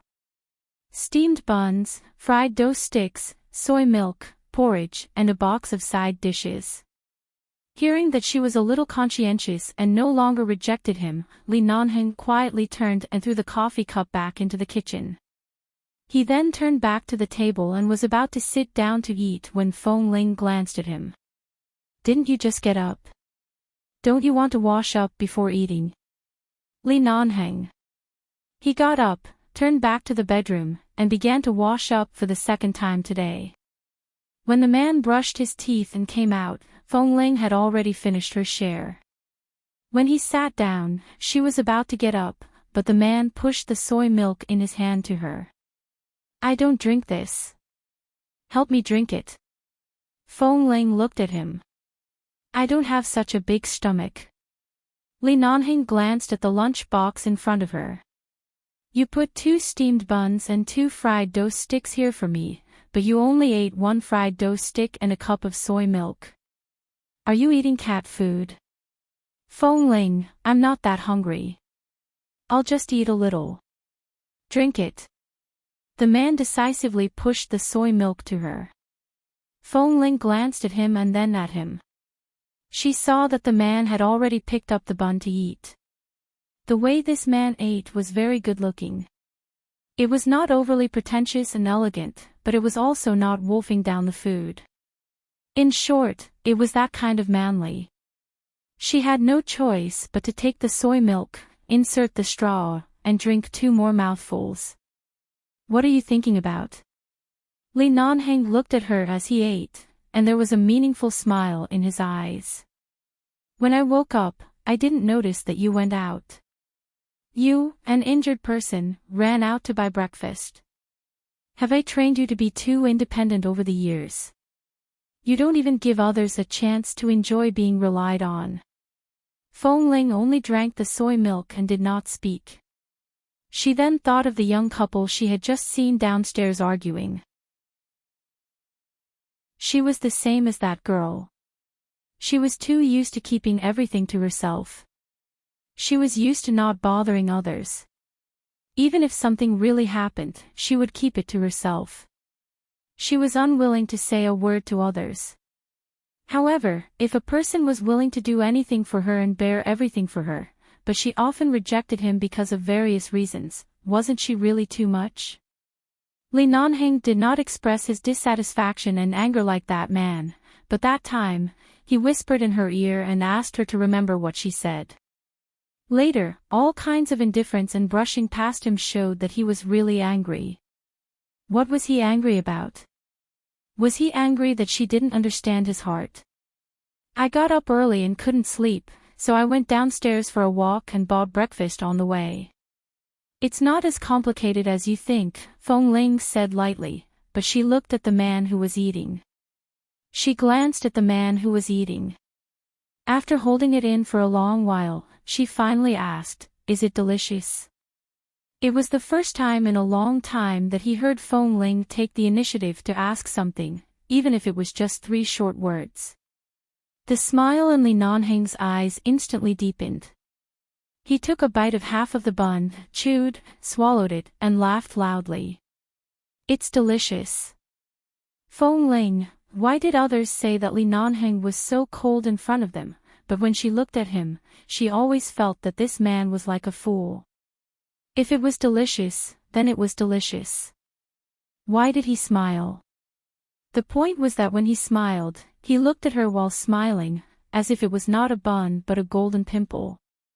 Feng Ling didn't look at him anymore and continued to drink her soy milk, but at this time, she glanced at the fitness area by the river opposite the hotel, took a look, and then suddenly turned to look in that direction, and at the same time, looked at her cell phone on the table.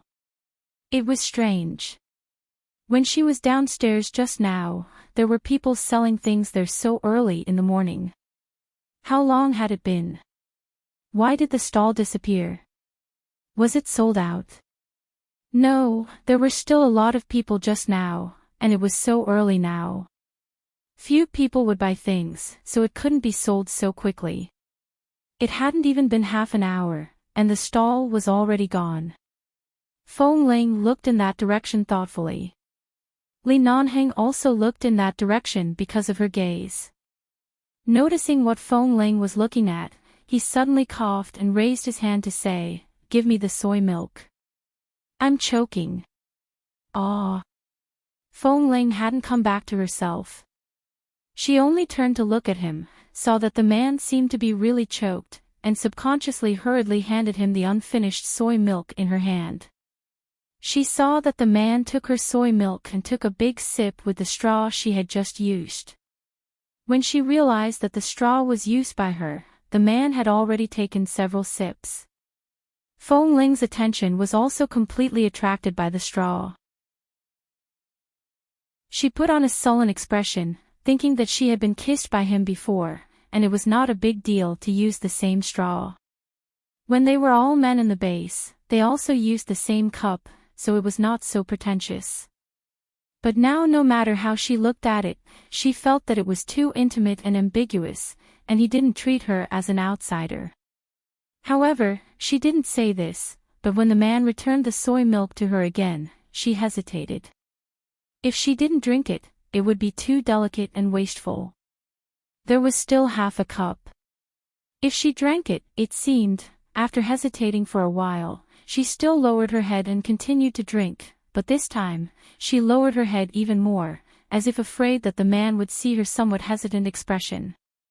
Glancing at her unscrupulous but somewhat hesitant expression, Li Nanheng held back his laughter, glanced at the phone she had just changed to the novice case, and smiled without a trace. "Where did you buy this breakfast? It tastes good. I'll buy 2 more tomorrow morning." The man tried to find something to talk about. Feng Ling lowered her head and said, "No need. I know which store it is. I'll go buy it tomorrow." Chapter 11:20. Li Nanhing's smile widened when he heard that she would continue to stay here and help him buy breakfast the next morning. With your injury, are you sure you can walk that far? It's not that far. I'll buy breakfast in the morning and take in some fresh air. It's good for the body. Feng Ling was still drinking her soy milk and did not notice that the man was grinning from ear to ear. All right then, thank you for your hard work, Miss Feng. Feng Ling paused and suddenly looked up at him. The man's expression had returned to normal. When she looked up, he met her gaze calmly. Feng Ling was speechless. Why did she feel that something was wrong? But she could not tell what was wrong. The next day, Feng Ling went to buy breakfast on time. When she passed by the area by the river, she saw a small stall selling things. However, it was not as lively as it was yesterday, and there were not as many couples coming and going.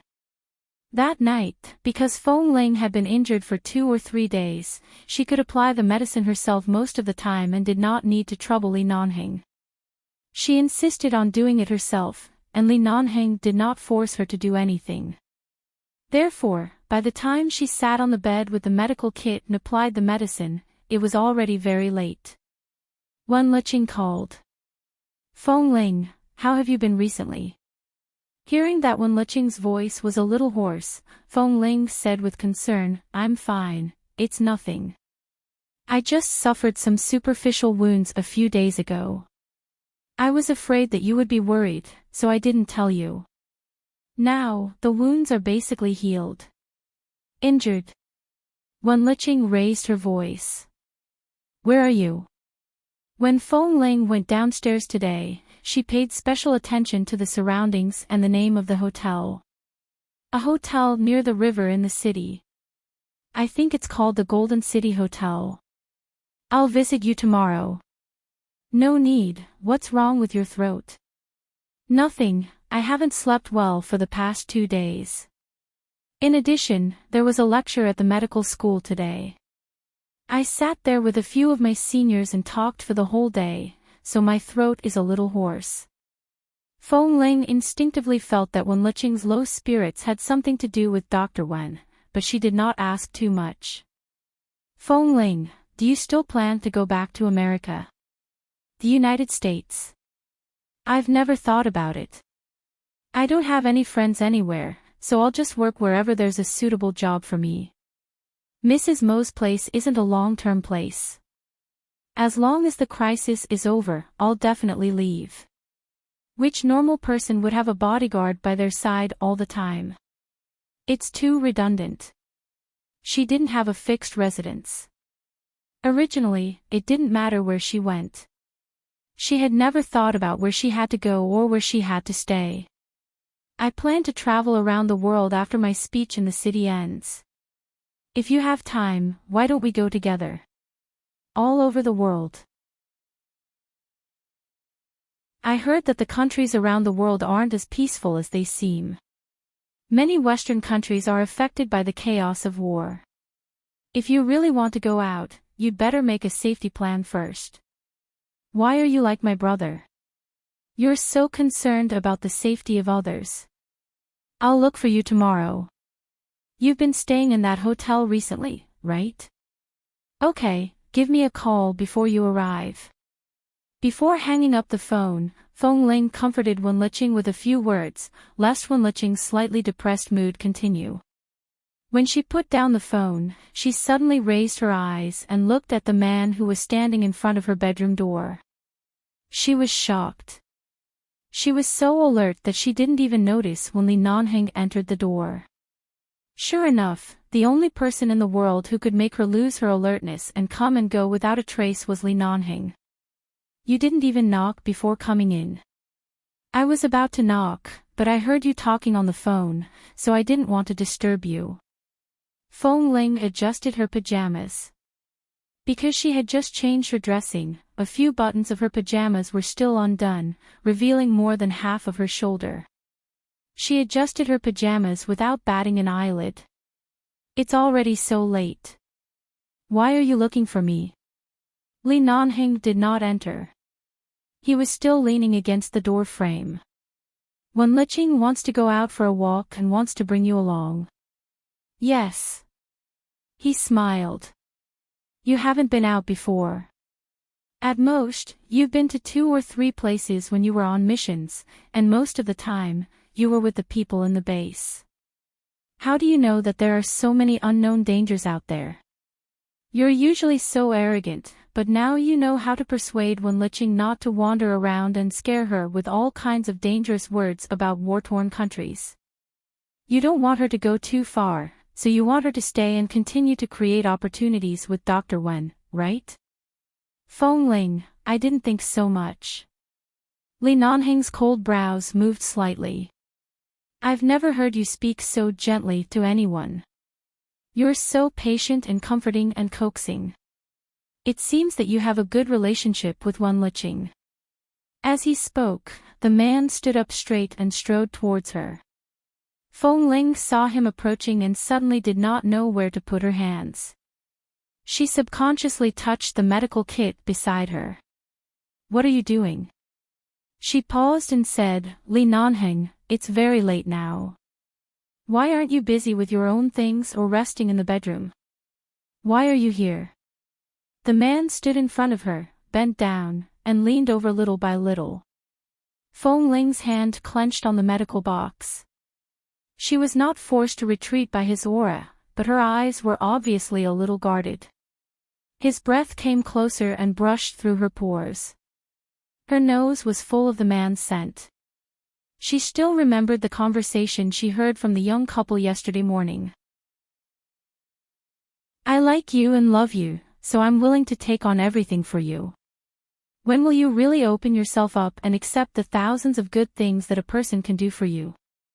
When she came back to her senses, the man was only a finger away from her. He stopped moving.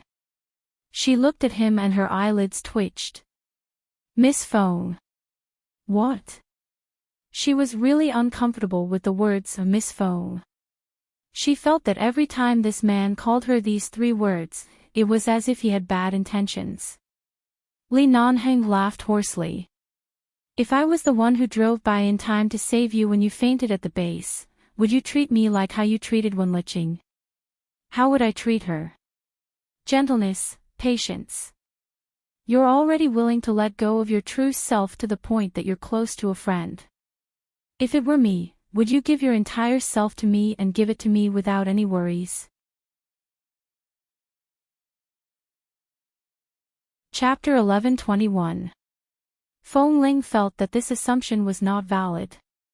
The man was very close to her. Right now, she really wanted to retreat and distance herself from him. However, she knew that if she retreated now, it would mean that she had been defeated by his words. It would mean that she really cared about something with him. There's no ifs. I'm very grateful to Miss Wen for extending a helping hand back then, so it's only natural that I can open my heart to her now. Fengling turned her face away slightly to avoid being kissed by him. However, she felt that she was actually about to be kissed. Although their skin had clearly not really touched, the man's breathing and hoarse voice gave her the illusion that he had already kissed her from head to toe. Aside from that one time when I was locked in the Li family's ancestral hall and couldn't appear in time, when have I not appeared in time? Why don't you try opening your heart to me for once? Fengling closed her eyes. I have. She closed her eyes and tried her best to speak in a rational voice. Li Nanheng, I have. He stood up straight again. She finally opened her eyes and raised her head to look at him. There was no anger, displeasure, or any chagrin on the man's face. He only placed one hand in his trouser pocket and looked at her warmly. In the relationship between people, there is a saying that has been circulating for a long time that I have always felt is rather pretentious. Using 100 steps to describe a pair of people in love, I took 99 steps in your direction, and finally, you took the most important step toward me. However, you only took half of this step. Because of your distrust, your hesitation, your lack of confidence, and various other reasons, you took back this step and retreated countless times. It's not that we can't be together, but there are too many things written in your heart that can't be. Feng Ling's complexion was slightly pale because the man had suddenly calmly analyzed all of her timidity and lack of confidence. Because he had brazenly exposed all of her hidden emotions. She heard her overly fast heartbeat and felt that her breathing was a little short of oxygen. She had indeed taken a step forward and had indeed opened her heart to him.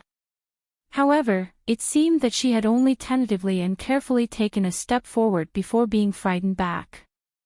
If it was someone else, she probably wouldn't even take this step. At this moment, the man suddenly bent his head down again. This time, he seemed to be determined to let her know something. Suddenly, he wrapped his arms around her sides and trapped her on the bed.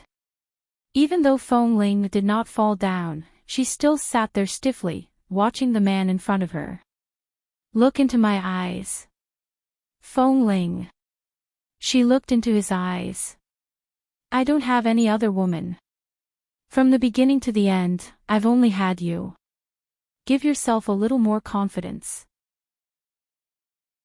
Don't always be like a mouse that sees a cat and runs away at the slightest movement. As he spoke, the man chuckled. I've used up all my patience on you. You have to give me a response, don't you? I don't know what to do. I'll teach you. The man leaned closer and raised a hand to point at his face. Kiss me. Again. Feng Ling, she grabbed the pillow by her hand and smashed it hard against his face. At the same time, she pressed his face hard and didn't stop until the man was pushed far away. He didn't force her to kiss him. He just smiled and held the pillow in his hand. Looking at the short-haired little woman sitting on the bed who didn't know what to do and looking at her expression, he chuckled. Is Wenliqing coming to see you? And, tomorrow. In the next 2 days, I'll be attending some activities related to the Li Corporation's domestic partners. There's also a banquet. Do you want to attend? Banquet? Do you want me to attend as your bodyguard? Feng Ling asked. He raised his eyebrows high. What do you think? Feng Ling didn't want to say it. She pointed to the door and said, It's too late. I'm going to sleep. Go out. The man wasn't annoyed at all. With one hand in his trouser pocket, he looked at her from the side. It wasn't until the little woman was about to explode from his stare that he walked out with a chuckle. Good night. The man switched on the main light in the bedroom, leaving only a dim yellow wall lamp by the bedside. Li Nanheng. When the door was about to be closed, Feng Ling suddenly called him. He paused. I grew up drinking wolf's milk. I'm not feminine at all. I'm not reasonable either. Why do you like me? Indeed, I'm not reasonable enough. I don't *king know why I like you. Feng Ling, oh. Hearing the little woman's muffled voice under the quilt, Li Nanheng put one hand on the door frame and glanced at her. Miss Feng. Speak. Do you need me to bring a knife over right now? You can dig out my heart and see if it's carved with the words little wolf girl, you heartless bastard. Feng Ling pulled the quilt over her face and said in a muffled voice, Go out. Don't talk so bloody. I don't want to have nightmares. Good night. The smile on the man's lips deepened. Sweet dreams.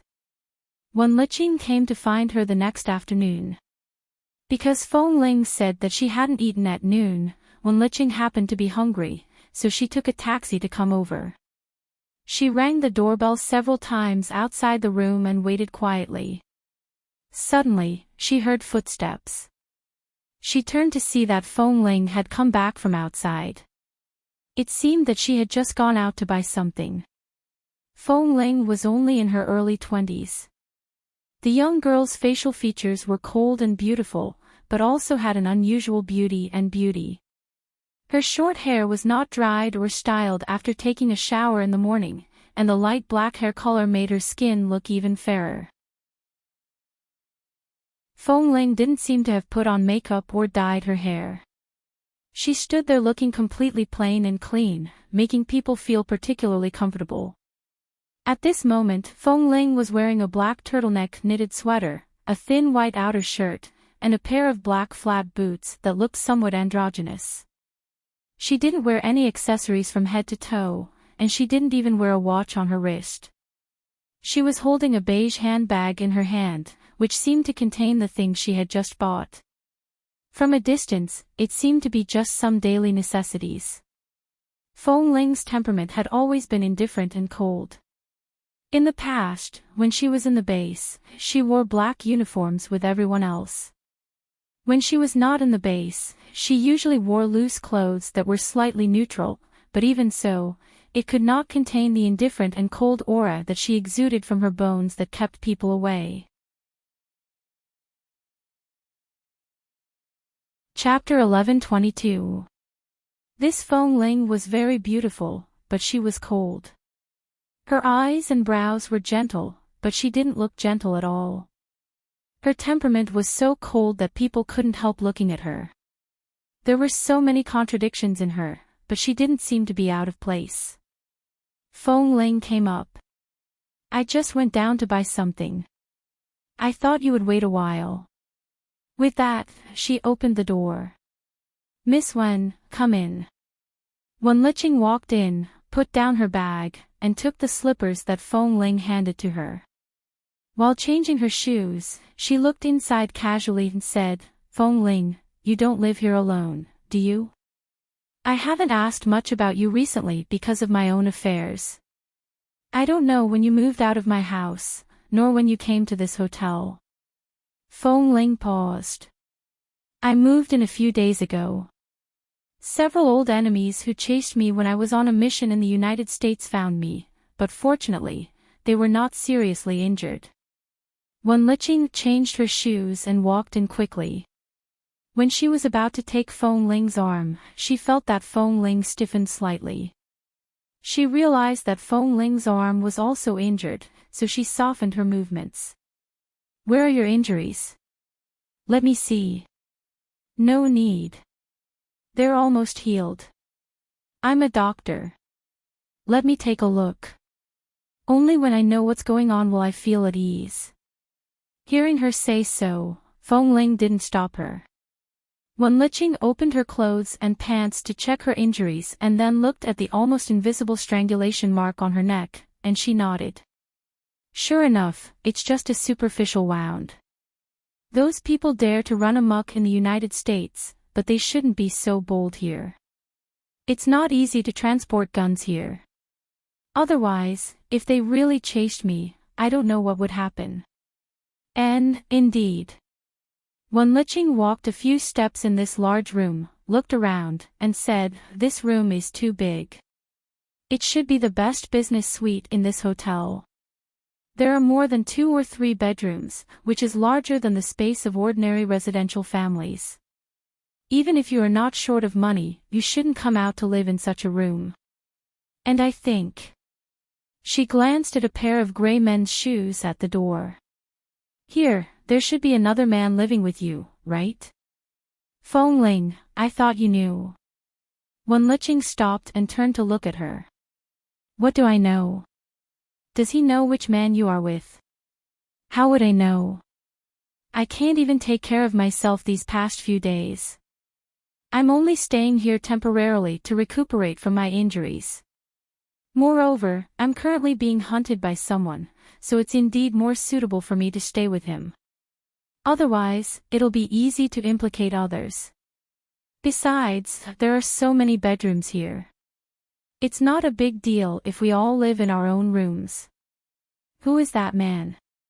Do I know him?" In fact, Wen Liqing was not too surprised that Feng Ling had a man by her side to take care of her. After all, although Feng Ling's personality was a little cold, many men liked this kind of silent, aloof, and uncontrollable woman. For them, such a woman was more challenging. In the past, she had seen many male colleagues or friends around her, who had been bleeding in pursuit of a high mountain flower, saying that they liked this kind of personality. Feng Ling's personality was very quiet, but especially outstanding. Not to mention men would like her, even the same sex would not hate her. Li Nanheng.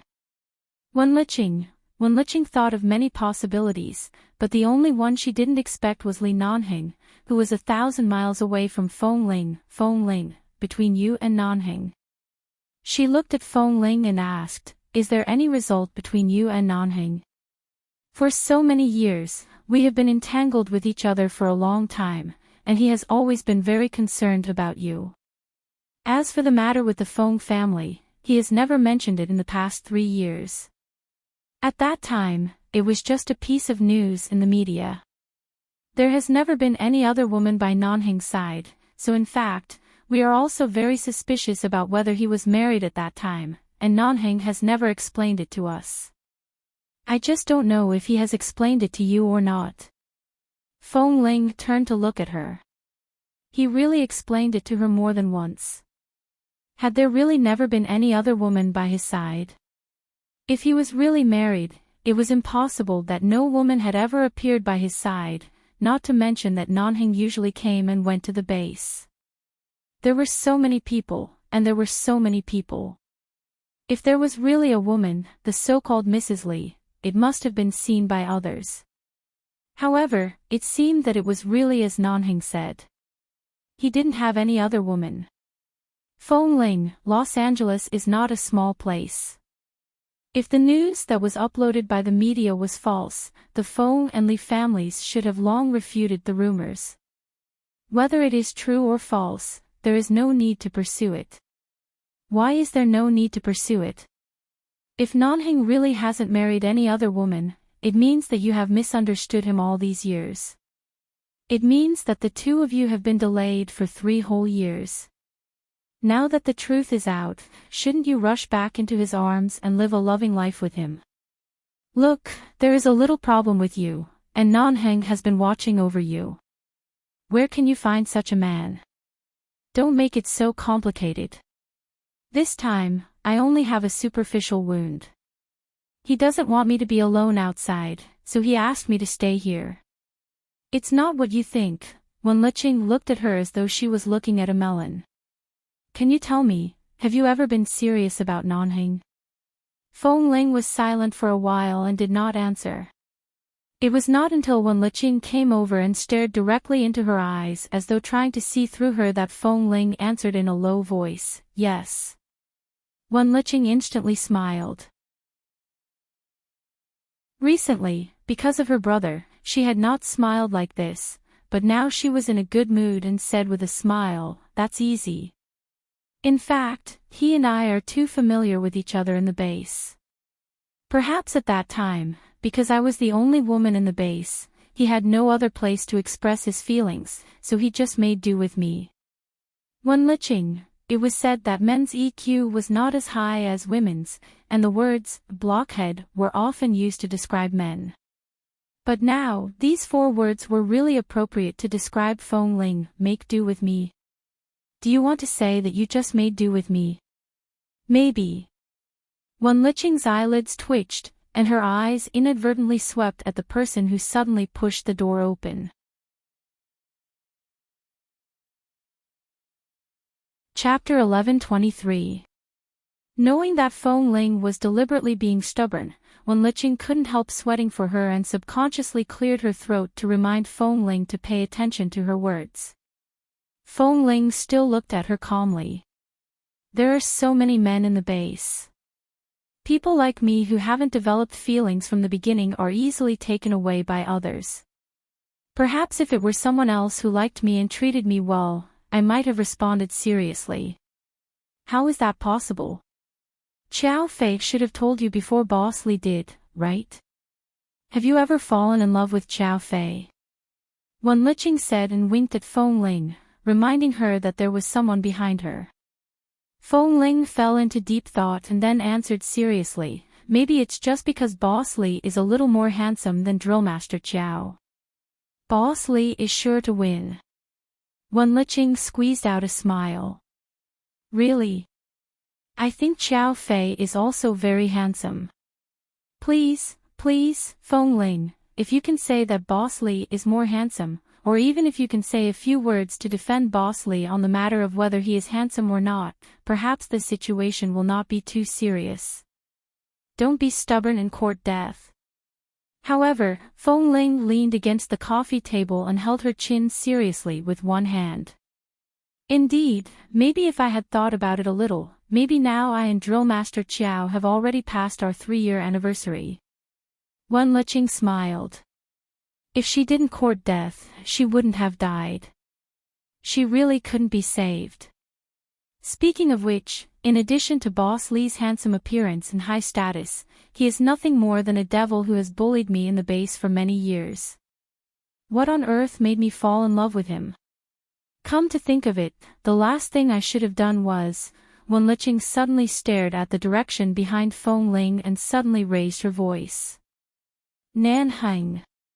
Before Feng Ling finished speaking, she was about to say the second half of the sentence when her voice suddenly froze.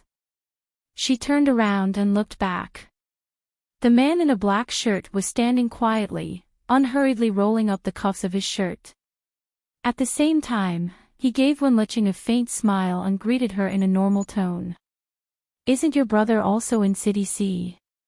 Why does he have time to come here? As he spoke, the man approached with his strong and slender legs, but his eyes did not look at Feng Ling. You've been in C City for some time. When do you plan to return to America? All the words were directed at Wen Liqing. I've signed a contract with the medical school in the city.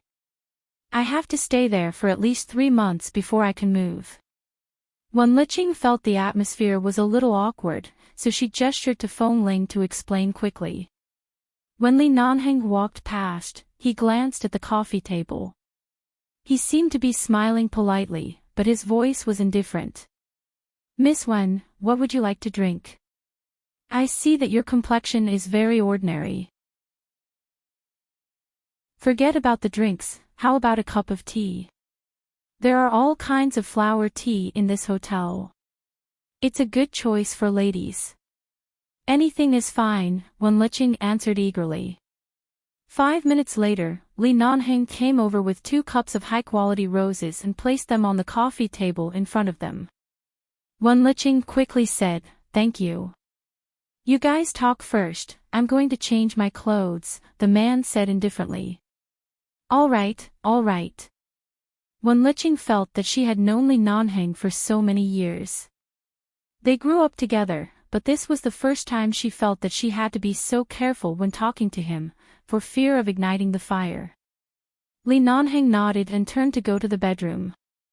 It was not until the bedroom door opened and closed that Feng Ling looked at Wen Liqing silently. Wen Liqing was also helpless. She looked at Feng Ling's obviously deflated expression. Now you know that you said something wrong.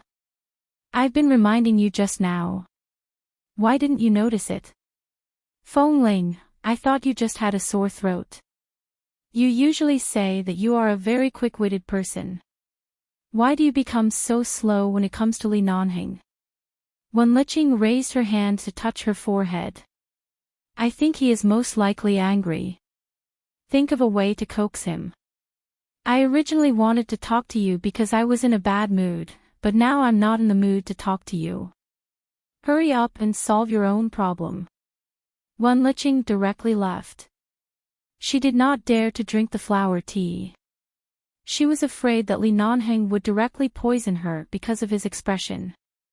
In the bedroom, the man had just taken off his shirt and was about to pick up the black t-shirt on the side to put it on. Feng Ling knocked on the door, but there was no response from the person inside. She simply pushed the door open and entered, only to see that the man was shirtless and was about to change his clothes. Seeing that he was not wearing any clothes, she hesitated. Originally, she wanted to leave, but then she thought that it was not the first time she saw him, so there was nothing to avoid. However, she didn't know whether it was good to go in like this, so she stood in front of the door and hesitated. The man had just picked up the t-shirt and turned to look at her. What's the matter? Feng Ling pushed the door open and walked in. She tried her best to shift her gaze away from the man's perfect figure. She stared at his lowered profile and asked, "Are you angry?" "Why am I angry?" Feng Ling approached a little and asked tentatively, "Did you hear what I said to Miss Wen just now?" "N." Her mood instantly sank a little. "I didn't mean that." Li Nanheng spread out the t-shirt in his hand, put it on his head, and very quickly put on his clothes. At the same time, he turned to look at her indifferently. "What do you mean?" "What I said just now, I just said it casually, but what I thought in my heart is not what I expressed with my mouth," he nodded. "So what you're saying is that the only good thing about me is that my appearance is also fake, and I have nothing good about me?" "N. No, are you really angry?" The man raised his eyebrows indifferently and glanced at her indifferently. He seemed to find her question very funny. "You're right. There are so many people in the base, but only 2 people found out your gender. Perhaps as early as before me, if more people found out and more people pursued you, I would have nothing to do with it. This is the truth, and there is nothing to be angry about." She was a little confused because of his words. She seemed to understand, but also seemed to not understand. She felt as if he was mocking her for not treating him as the most special one at all. Instead, she said that she was being serious, but she was just being passive. Everything that happened between the 2 of them was just a perfunctory brushing over. She wasn't really low in EQ. She looked at him and said awkwardly, "Don't be angry. I really didn't mean it that way." The man said unhurriedly, "I was the one who asked for it. I delayed your and Xiao Fei's 3rd anniversary." Chapter 11:24. "I didn't mean it. I just said it casually. I don't have any feelings for Drillmaster Qiao." Feng Ling was forced to spit out these words helplessly. Li Nanheng glanced at her coldly and did not answer. "Although I have a good relationship with Miss Wen, and I really treat her as a friend, I'm not good at telling others about my feelings and thoughts. When she asked me, I just wanted to be more open-minded. I didn't want to make it seem like I can't be without you." The man still did not speak but raised his cold brows slightly. I just thought you couldn't hear me, so I joked with Miss Wen. In fact, it's not like that. There are so many brothers in the base. To me, brothers are just brothers. I didn't know anything about feelings. If I didn't meet someone who moved my heart, I wouldn't respond to them. Whether it was Xiao Fei, the head coach in the martial arts club, or that Chen Beiqing, I just treated them normally and didn't have any feelings for them. Only for you. I was afraid because I cared about you. I was afraid that I liked you too much and I was afraid of getting hurt, so I retreated, but I didn't mean to compromise. You are the only one. I didn't compromise." After saying so much, Feng Ling didn't know what she had said. She just felt that what she had said earlier could easily be misunderstood. She didn't like misunderstandings, and even more so, she didn't like misunderstandings caused by her words. She was eager to explain, but she didn't realize that in these few words, she had unabashedly dissected her true self. The man's eyes were still emotionless. Feng Ling was really anxious. She didn't know what she was anxious about, but she could only say 2 words, "Boss, Li Nanheng, I got it." Although he said he got it, it was clear that he didn't intend to listen to her explanation. Feng Ling felt that the top of her head was about to emit smoke. She stood there looking at him and didn't move. At this time, Li Nanheng also glanced at her. "I'm going to change my pants. Are you going to stand there and watch?" Feng Ling's expression froze, and the unknown fire in her heart burned her eyes. Especially when she saw him raise his hand to unbuckle his belt, she felt her eyes hurt even more. With a swish, she turned her back. "I won't look at you. You change your pants." You're not going out. No. I'll go out after the misunderstanding is cleared. The man glanced at her back, smiled slightly, and went to change his pants. Feng Ling's back was facing him. She could hear the sound of the belt being unbuckled, the sound of the man changing his pants, and finally the movement of the belt buckle. However, before he could say that he was done changing, she thought about it and didn't turn around immediately, afraid that she would see something she shouldn't see. In the base, men often went out to train bare-chested, so she could barely accept a man's upper body, but not his lower body. Seeing that she was still standing there stiffly, Li Nanheng casually took off the watch on his wrist and placed it on the bedside table. He said, "You also know that you were misunderstood, so you tried to explain it clearly. The feeling of being misunderstood is not good, so in the past 3 years, you hid for 2 years and denied everything that happened. No matter how indomitable a man is, his heart is not made of stone. You threw my heart to the ground so many times. How do you think I feel?" Feng Ling frowned and turned back to look at him. Even the words that come out of your mouth can be against your heart, let alone the things that the media exaggerated. The man looked into her eyes and said, "Although there is no smoke without fire, and the media wouldn't report it so openly without a reason, have you ever given me a chance to explain? Right now, I'm standing in front of you. You want me to listen to your explanation. Even if you don't want to go out, you have to make it clear. You also know that you feel wronged and anxious. Then how did I spend the past 3 years, and Feng Ling, have I explained it to you? Do you believe me? If I say that I didn't marry another woman and that from the beginning to the end, there was only you, Feng Ling, would you believe me?" Seeing that she suddenly fell silent, it was as though all the high walls in her heart had collapsed in an instant. Seeing the determination in her eyes suddenly crack, Li Nanheng didn't know whether to be angry or distressed. He looked at her. "Come here." Feng Ling didn't move but just looked at him. The man raised his handsome brows at her. "Are you still unwilling to take a step toward me?" Feng Ling paused, raised her feet slightly, and then slowly took a step toward him. This step was not very big, and there was still at least 2 meters between them. She looked at him and took another step until she was right in front of him. The man looked at the woman who was finally willing to take a step towards him. Her eyes were filled with the grievance and anxiety that she had held back for 3 whole years. Her eyes were a little red, but she refused to let the tears fall. She just looked at him. "Look at your aggrieved appearance." Li Nanheng looked down at her and raised his hand to rub her head. "I'm not that unconfident. Who cares about Xiao Fei? Who cares about those messy people? As long as I'm around, you can't just make do with it.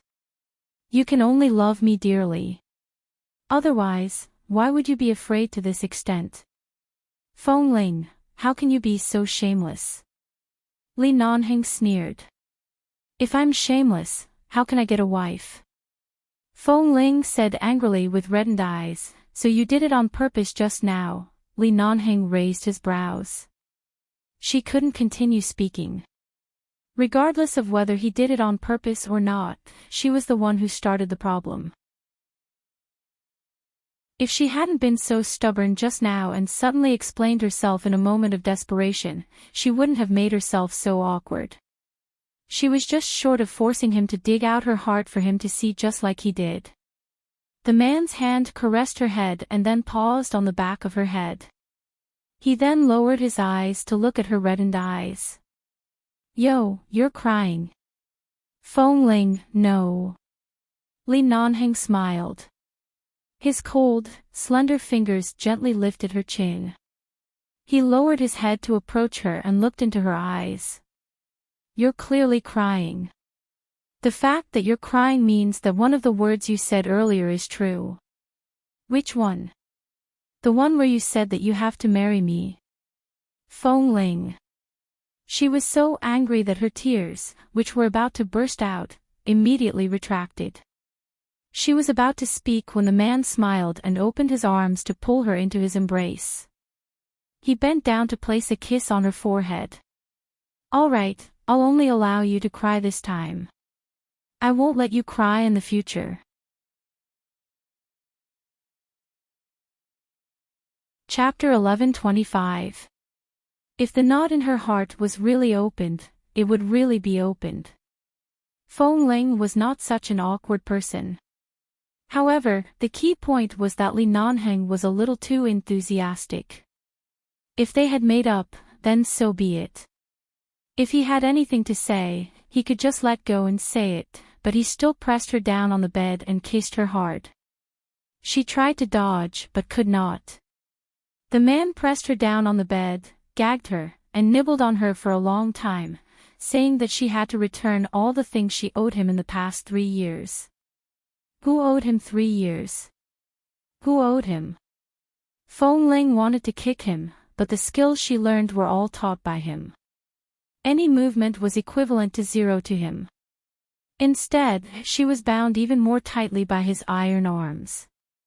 He kissed her lips and the corner of her mouth domineeringly. She was so angry that she tried to bite him, but the man drove the tip of his tongue straight in, kissing her until her scalp went numb. In the end, she simply stopped struggling and just lay on the bed to look at him. Seeing that she wanted to stretch out her cat claws but could not do anything to him, Li Nanheng kissed her lips twice and kissed her face a few more times as if it was not enough. In the end, he turned over and held the slender little woman in his arms. He buried his face in her neck that emitted a cold fragrance and let out a long, comfortable sigh. Even though the man did not say anything, Feng Ling could clearly feel that he was in a very good mood. It was a very, very good kind. She lay there and let him hold her. She recalled the scene when Li Nanheng went to Boston to look for her. She recalled how she had been hiding after being chased out of the base and how they had been entangled for nearly a year. She recalled how this man, who was seriously injured in the Boston jungle, was still able to raise a gun to help her subdue the enemy in her moment of crisis.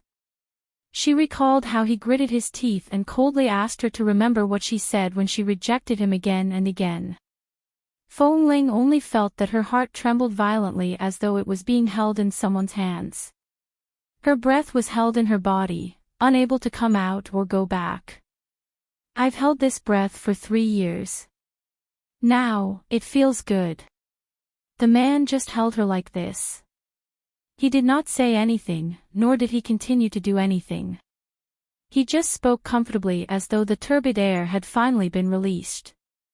Feng Ling bit her cheeks silently and inadvertently tightened her grip on the man's t-shirt. She couldn't help smiling. At this moment, the man suddenly lowered his head to look at her. Feng Ling immediately flattened the corners of her lips and continued to maintain a calm expression. Li Nanheng ignored her expression and happily kissed her forehead. He then continued to hold her and let out a long, comfortable sigh. Comfortable. It was comfortable again. She was not comfortable being held like this all the time. Feng Ling struggled to get up but was unable to do so. She could only say, "Earlier, Miss Wen came to look for me for lunch, but she left without eating." "Well, it's fine.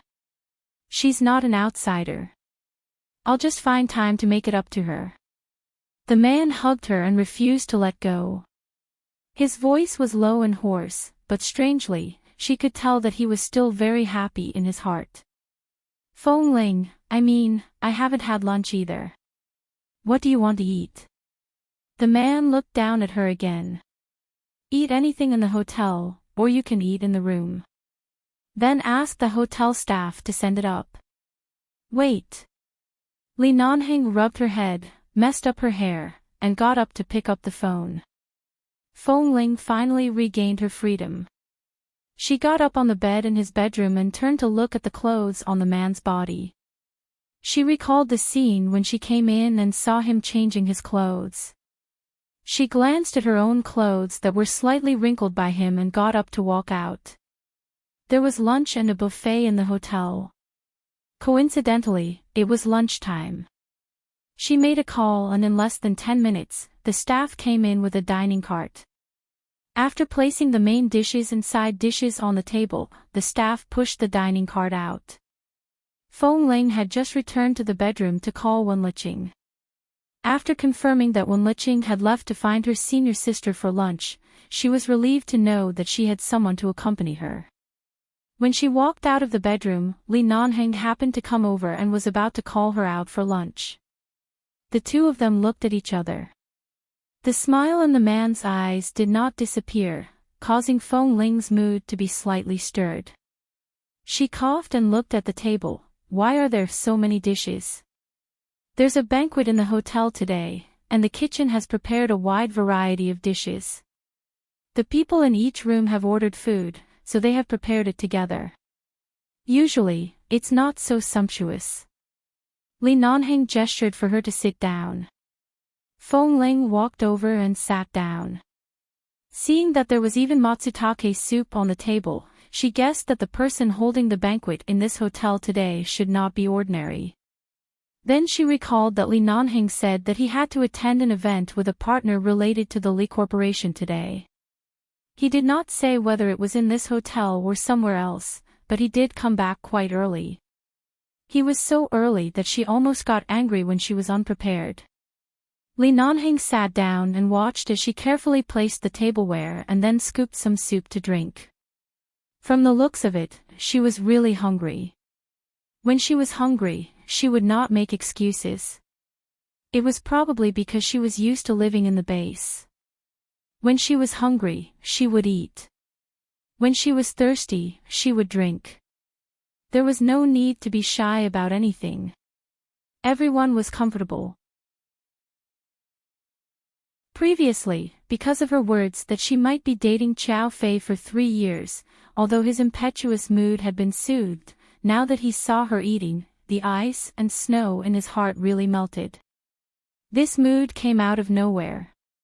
He even felt that the little woman in front of him, with her soft and clean light black short hair, looked more and more pleasing to the eye. She no longer looked at him coldly and looked even more beautiful. I have to go to a meeting in the afternoon. I'll probably be back after dinner. You can eat by yourself tonight. Oh, Feng Ling responded as she ate. When they had just reconciled, didn't they look like a young couple who had been separated for a long time and should be very clingy? However, this attitude of Feng Ling's made Li Nanheng not know whether to laugh or cry. Don't you want me to come back earlier? I do, but it's rare for you to be busy with matters outside the base. Elder Li's health is not good right now. No matter how much you reject the Li family's matters, there will inevitably be a lot of things to deal with. You already said that you will come back after dinner. Should I ask you not to go? Feng Ling said as she scooped a bowl of soup for him. Then, to show my sincerity, I'll reward you with a bowl of soup. Li Nanheng picked up the soup in satisfaction, but he said, you are obviously not sincere. Then how do you want me to show my sincerity? I haven't run away with other men in the past 3 years. Is that not sincere enough?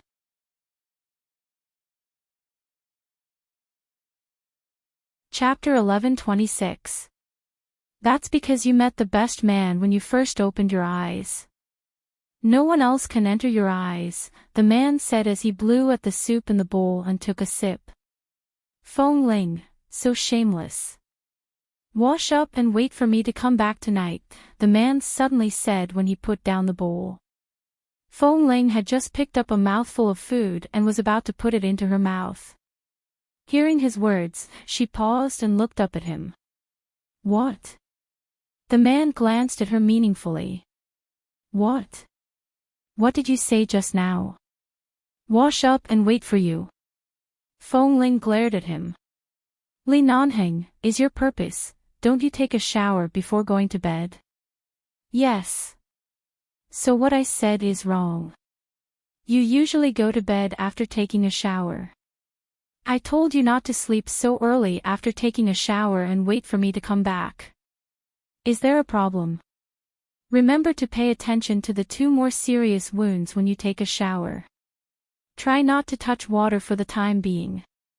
Seeing that she was holding a pair of chopsticks and looking at him without eating or speaking, Li Nanheng smiled.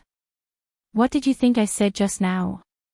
Feng Ling did not answer but lowered her head and ate 2 mouthfuls of food. When she recovered and returned to Mrs. Mo's side, she should find Xiao Ba and Mrs. Mo to learn how to play tricks in front of a man. Otherwise, she would really be controlled by Li Nanheng. In the afternoon, Li Nanheng went out as expected. Feng Ling changed her dressing and had nothing to do. Although she was only a transfer student, she still had to take the exam with Jean Wan. Whether in front of Mrs. Mo or Mr. Mo, she couldn't rely too much on them. After all, she couldn't be too good at superficial grades. So yesterday, she asked the hotel staff to bring 2 books from the dormitory and sat by the window to read and do the questions. Because Li Nanheng said he would come back after dinner, in the evening, Feng Ling was sleepy from tutoring, so she simply closed the book and curled up on the sofa by the side to take a nap. As a result, she slept for more than 3 hours. During the meeting, the new secretary of a CEO of a partner spoke to Li Nanheng from time to time, occasionally handing her documents, and occasionally standing eagerly by her side to tell her the details of the cooperation and the exhibition on the big screen in front of her. Li Nanheng just stood there silently, looking at the exhibition in front of him. He had no interest or patience in this Secretary Chin who was full of the smell of perfume. Secretary Chin watched as this CEO Li stood at the side of the crowd with an indifferent expression. He was clearly today's honored guest, but he insisted on standing at the furthest point from the crowd as if it had nothing to do with him. Secretary Chin looked at this handsome man in a black coat, standing tall and straight. He only felt that this kind of man was unapproachable when he wore a suit and shirt, but when he took off his clothes, he was definitely a sexy man with an excellent figure. After all, from afar, he could feel the invisible sense of oppression that this CEO Li exuded. Even if he did not express any oppressive intent, just by standing here, some people's aura was already different from others. She also heard that this CEO Li had an unusual identity in America. Even though she did not know what his identity was, even their CEO had to be respectful to people from the Li Corporation. It was clear that his status was not simple. She was a university student who had just graduated. In order to climb all the way to the position of CEO's secretary, she had used all kinds of means. Now that she had finally sat in the position she wanted, she looked at the 50-year-old CEO and then looked at this CEO Li. It was simply the difference between clouds and mud. This Li Nanheng had a natural charm that made women want to go to bed with him as soon as they approached. CEO Li, look at these. These pictures all have the details of the various departments. It's just that I was in a hurry today and didn't bring them. How about after this meeting, I'll accompany CEO Li to our company to look for those detailed pictures. Then we can go out for a meal alone. I'll tell you about these in detail during the meal. The air was mixed with the smell of various perfumes. Under the rising heat of the air conditioner, Li Nanheng felt even more disgusted with these women who approached him. He glanced at the time on his wrist. After a moment, he finally looked at the woman who had been chattering non-stop. The Li Corporation did not directly accept your company's bidding documents. The detailed pictures and whatnot are being screened by the various departments of the company. Before they are accepted, it's still too early to show me these trivial things. Secretary Chin immediately smiled tactfully. When she looked at him, there was light in her eyes. She said sweetly, CEO Li, I'm very confident in our company's exhibition pictures. If we didn't have a first-class design team, we wouldn't be so confident. If you come with me to see these detailed pictures, I'm sure you'll be even more satisfied. Li Nanheng's expression was indifferent. He picked up the champagne from the side and expressionlessly turned to leave. It was as though he had not heard her words at all. Secretary Chin saw his indifferent expression and was about to rush over. However, at this moment, two bodyguards dressed in black appeared out of nowhere and directly blocked her way. "Hey, what are you doing?" Secretary Chin saw that they were deliberately blocking her way and immediately widened her almond-shaped eyes in anger. The two bodyguards expressionlessly continued to block her way. They did not speak or explain until Li Nanheng was far away. After confirming that this love-struck secretary would not find an opportunity to pester him again, the two of them silently retreated. Secretary Chin rushed into the crowd again. After looking for a long time, she could not find CEO Li. She immediately stomped her feet in anger. Perhaps learning about financial knowledge was really an effective method of hypnosis. Feng Ling slept especially soundly. In the end, she was still woken up by a phone call. She groggily picked it up and heard a familiar voice. "I'm going back soon. Have you eaten tonight? I'll buy some for you to eat." She was stunned for a moment. She slightly sobered up and rubbed her forehead on the sofa. "Boss?" Her voice was somewhat hazy and hoarse, as though she had just woken up from sleep. Li Nanheng paused on the other side of the phone. "Were you sleeping earlier?" "I accidentally fell asleep." Feng Ling sat up and glanced at the time. "I slept from 5:00 until now. It's actually already 8 o'clock." As she spoke, she directly stood up to turn on the lights. At the same time, she circled the room. There was indeed nothing to eat. She heard that the call had not been hung up. The man seemed to be driving. She said, "Then just buy something to eat." Halfway through her words, she suddenly thought of something. "Are you done?" "Li Nanheng, I've already said that I'm going back soon. Did you sleep until you lost your memory?"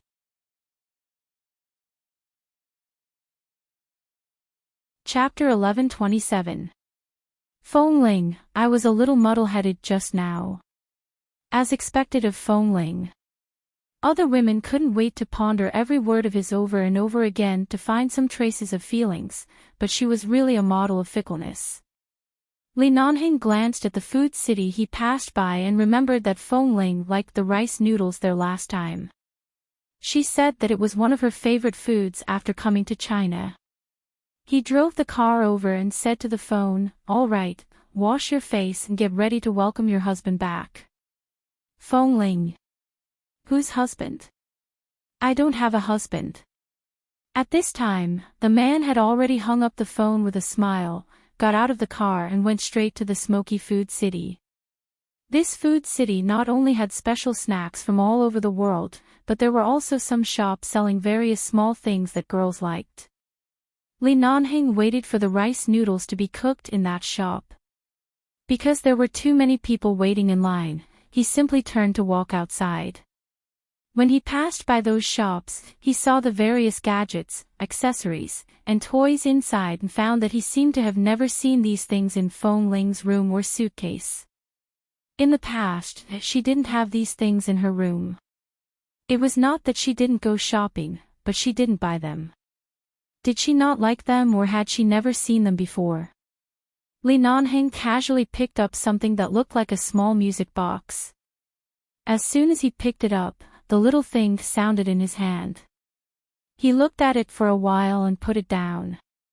It was not suitable for her. If he bought it back, it would probably be smashed by her in a few minutes. He turned to look at the handmade knitted scarves on the side. The weather in City B was not warm recently, so the scarves could come in handy. Li Nanheng's brows moved. He remembered that Feng Ling usually wore black, white, or gray clothes, but most of them were black. She always looked cold and cool. Black. What color would look good with it? He looked at the scarves and picked up a red one. The quality was good. It was handmade and looked very warm. He thought about how Feng Ling would look when she wore this scarf. It should look good, so he paid and left.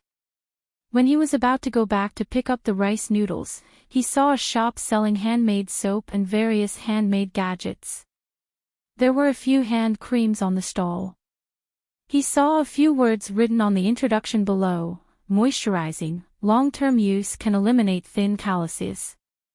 Because Feng Ling held a gun for a long time, there was a very thin layer of calluses on her white, tender, and slender hands. As a man, he had never used this kind of thing, nor had he seen her use it. He didn't know if it was just an advertisement or something, but he still went up to ask. How long will it take to eliminate the calluses? The shop assistant with exquisite makeup came forward and said enthusiastically, "Sir, this is made with papaya ingredients. The effect is similar to the papaya cream from Australia, and it's even better. It's very moisturizing.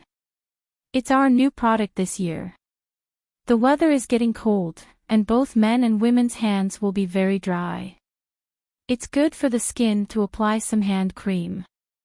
It was followed by a long string of descriptions that only women could understand, but Li Nanheng could only understand a few words.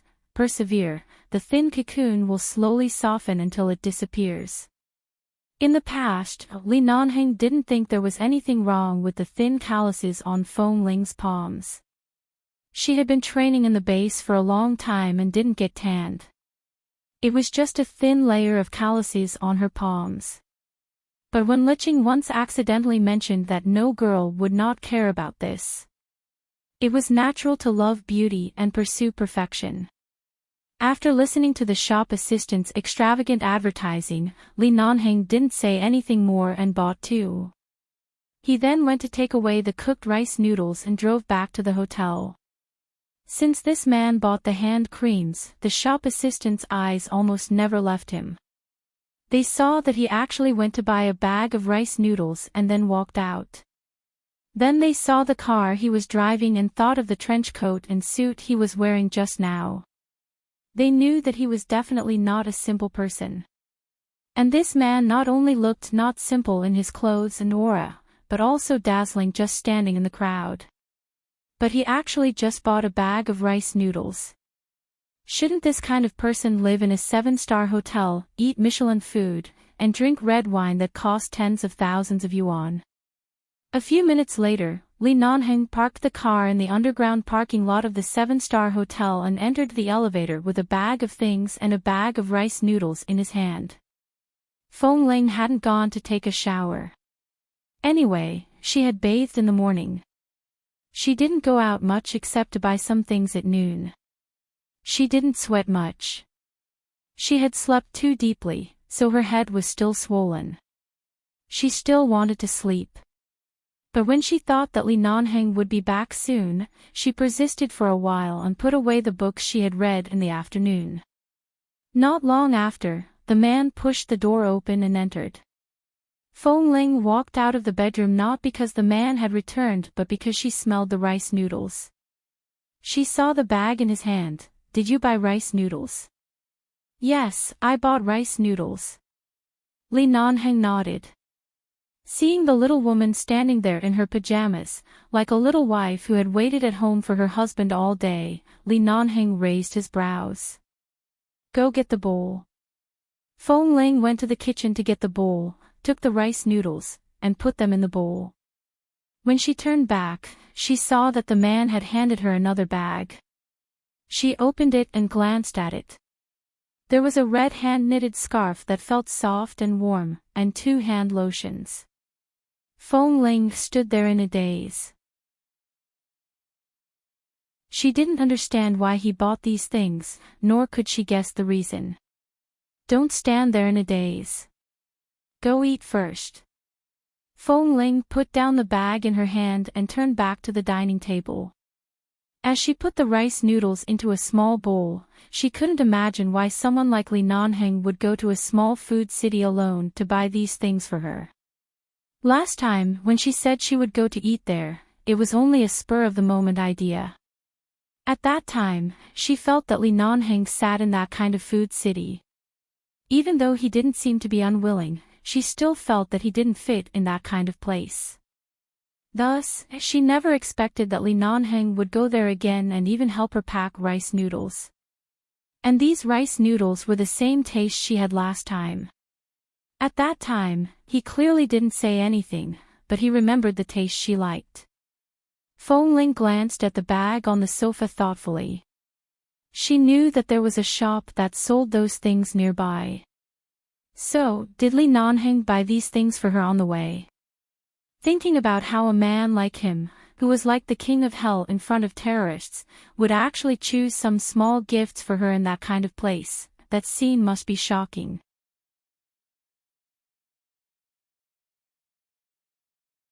Chapter 11:28. Fong Ling was indeed hungry and began to eat at the dining table. After eating a few mouthfuls, she saw Lee Non-heng passing by the dining table. He first entered the bedroom to change his clothes, and then he passed by the dining table again. Although he did not speak, he seemed to be deliberately passing by. She subconsciously raised her head to look at him, and the man's eyes met hers. He was waiting for her to say something touching. After all, he knew that she definitely wouldn't like those messy luxuries. However, this bowl of rice noodles that couldn't be any more ordinary could win her heart. But she directly began to eat. Not only did she not say a word of thanks, but she also did not even smile at him. It was fine if she did not thank him. He was not the kind of person who would take credit. And if she really said something special, it would indeed be too polite, and he would not like it. But she did not say a word and directly sat down to eat, which was really very Fong Ling. The point was, what should he say now to attract her attention? For example, I remember that you liked to eat rice noodles last time, and I deliberately went to that food city to buy it for you during the traffic jam. Are you touched? Is it disgusting? For example, I bought you a scarf and hand cream. If you need anything else, be sure to tell me. I don't know what women like, but as long as it is something you like, I can satisfy it. Is it superficial? For example, little Fong Ling, I like you so much, can't you give me a good response? Even if you are happy to jump up and hug me, I can give my life to you. Retarded. The more he thought about it, the more he felt that as a man, he began to struggle over such a trivial matter because of a woman. The corner of Lee Non-heng's mouth trembled, and he simply did not continue to pass by the dining table, directly going to the kitchen to make coffee. Fong Ling ate the rice noodles while watching the man's back. She did not understand what was wrong with him just now. Could it be that he did not eat tonight and wanted to eat a few bites? But that was not right. If he really did not eat, he definitely would not only buy a small portion, and this was only a small one, not a large one, so it was not possible. Then why did he look at her and the rice noodles in front of her with burning eyes? Hearing the sound of the coffee machine in the kitchen, Fong Ling was puzzled for a moment, and then lowered her head to eat the rice noodles. In fact, it was mainly because she didn't know what to do if she didn't eat. After she slowly finished eating, she heard the sound of the coffee machine in the kitchen stop. Fong Ling hesitated for a moment, stood up to clean up the dishes, and brought them into the kitchen. Seeing that the man was standing in front of the coffee machine, deep in thought, she cleared her throat. Boss, move aside. I'll wash the dishes. Lee Non-heng turned to look at her. Originally, he wanted to say that he could leave the bowl here, but when he saw her lowered eyes, his mood instantly brightened up. Was she shy? Fong Ling did not look at him directly. Seeing the man take half a step to the side, she walked over to put the bowl and chopsticks in her hand in. She did not pay attention to the dishwasher by the side, turned on the tap, and began to wash the dishes. After that, she washed her hands and wiped them clean. She turned around and was about to walk out when she bumped into the man's sturdy chest. She paused and looked up abruptly, only to see the man looking down at her. She didn't notice when he suddenly turned around from the direction of the coffee machine. Feng Ling froze in front of him. Her eyes flickered, and she was about to lower her head to sneak over when he raised his arm, but the man caught her in his arms and pulled her into his arms. He lowered his head and sniffed her hair hard, and then chuckled softly, "Your hair is dry. Haven't you showered?" I showered in the morning. I slept in the evening and didn't have time to wash it." As Feng Ling spoke, she shrank her neck slightly because of the man's breath on the top of her head. "Boss, let go of me first." "I'll go." "Go what? You just finished eating. Shouldn't you wait for a while before showering?" The man's arm was still firmly tied around her, and at the same time, he chuckled and kissed her hair again. "It's been a long time since you've been alone with me like this. Are you not used to it?" "No." "Really?" "No." In fact, Feng Ling didn't know what kind of feeling this was. In the past, although she lived on the same floor as Li Nanheng in the base, there was at least a wall between them. At that time, even if they were close to each other, even if they had such a short period of love, they didn't always stay in the same space. Besides, there were so many things to do in the base, and they wouldn't be as idle as now when she was recuperating. After not seeing him for so long, the next time they met was in Boston. At that time, when she faced him, her mood was not like now. Even if they were in the same place at that time, she wouldn't feel embarrassed and would even be as cold as she could be. That feeling was also different from now. In the past few days, when he approached her, she had been cold and distant. The way the two of them interacted with each other was exactly the way Boss Li interacted with the former members of the base. She didn't speak much, so at least 2 days passed peacefully. But now it was different. Right now, the air seemed to be emitting the sour smell of love. She had no idea how to eliminate the ambiguity in the air and the possibility that a spark could ignite a prairie fire at any time. After all, she was not 17 or 18 years old now. She was almost 21 years old, and Li Nanheng was no longer the him who didn't reach out his claws to her because she was too young. Right now, he was no different from a wolf who had been vegetarian for many years. When he looked at her, even if his expression was not too obvious, she could vaguely feel that she was a piece of meat next to his mouth. She could be eaten up at any time. He probably didn't know that the little woman who usually dared to charge alone with a gun was now evasive in front of him, as if she was afraid of being caught and kissed again. It was so tempting that he wanted to commit a crime. Li Nanheng held her firmly in his arms, lowered his head, and gradually kissed her on the head. As soon as he kissed her earlobe, Feng Ling trembled and rushed to push him away. However, the man gently bit her ear. Li Nanheng held her firmly in his arms, lowered his head, and lowered his head to kiss her. This bite almost made her cry out softly.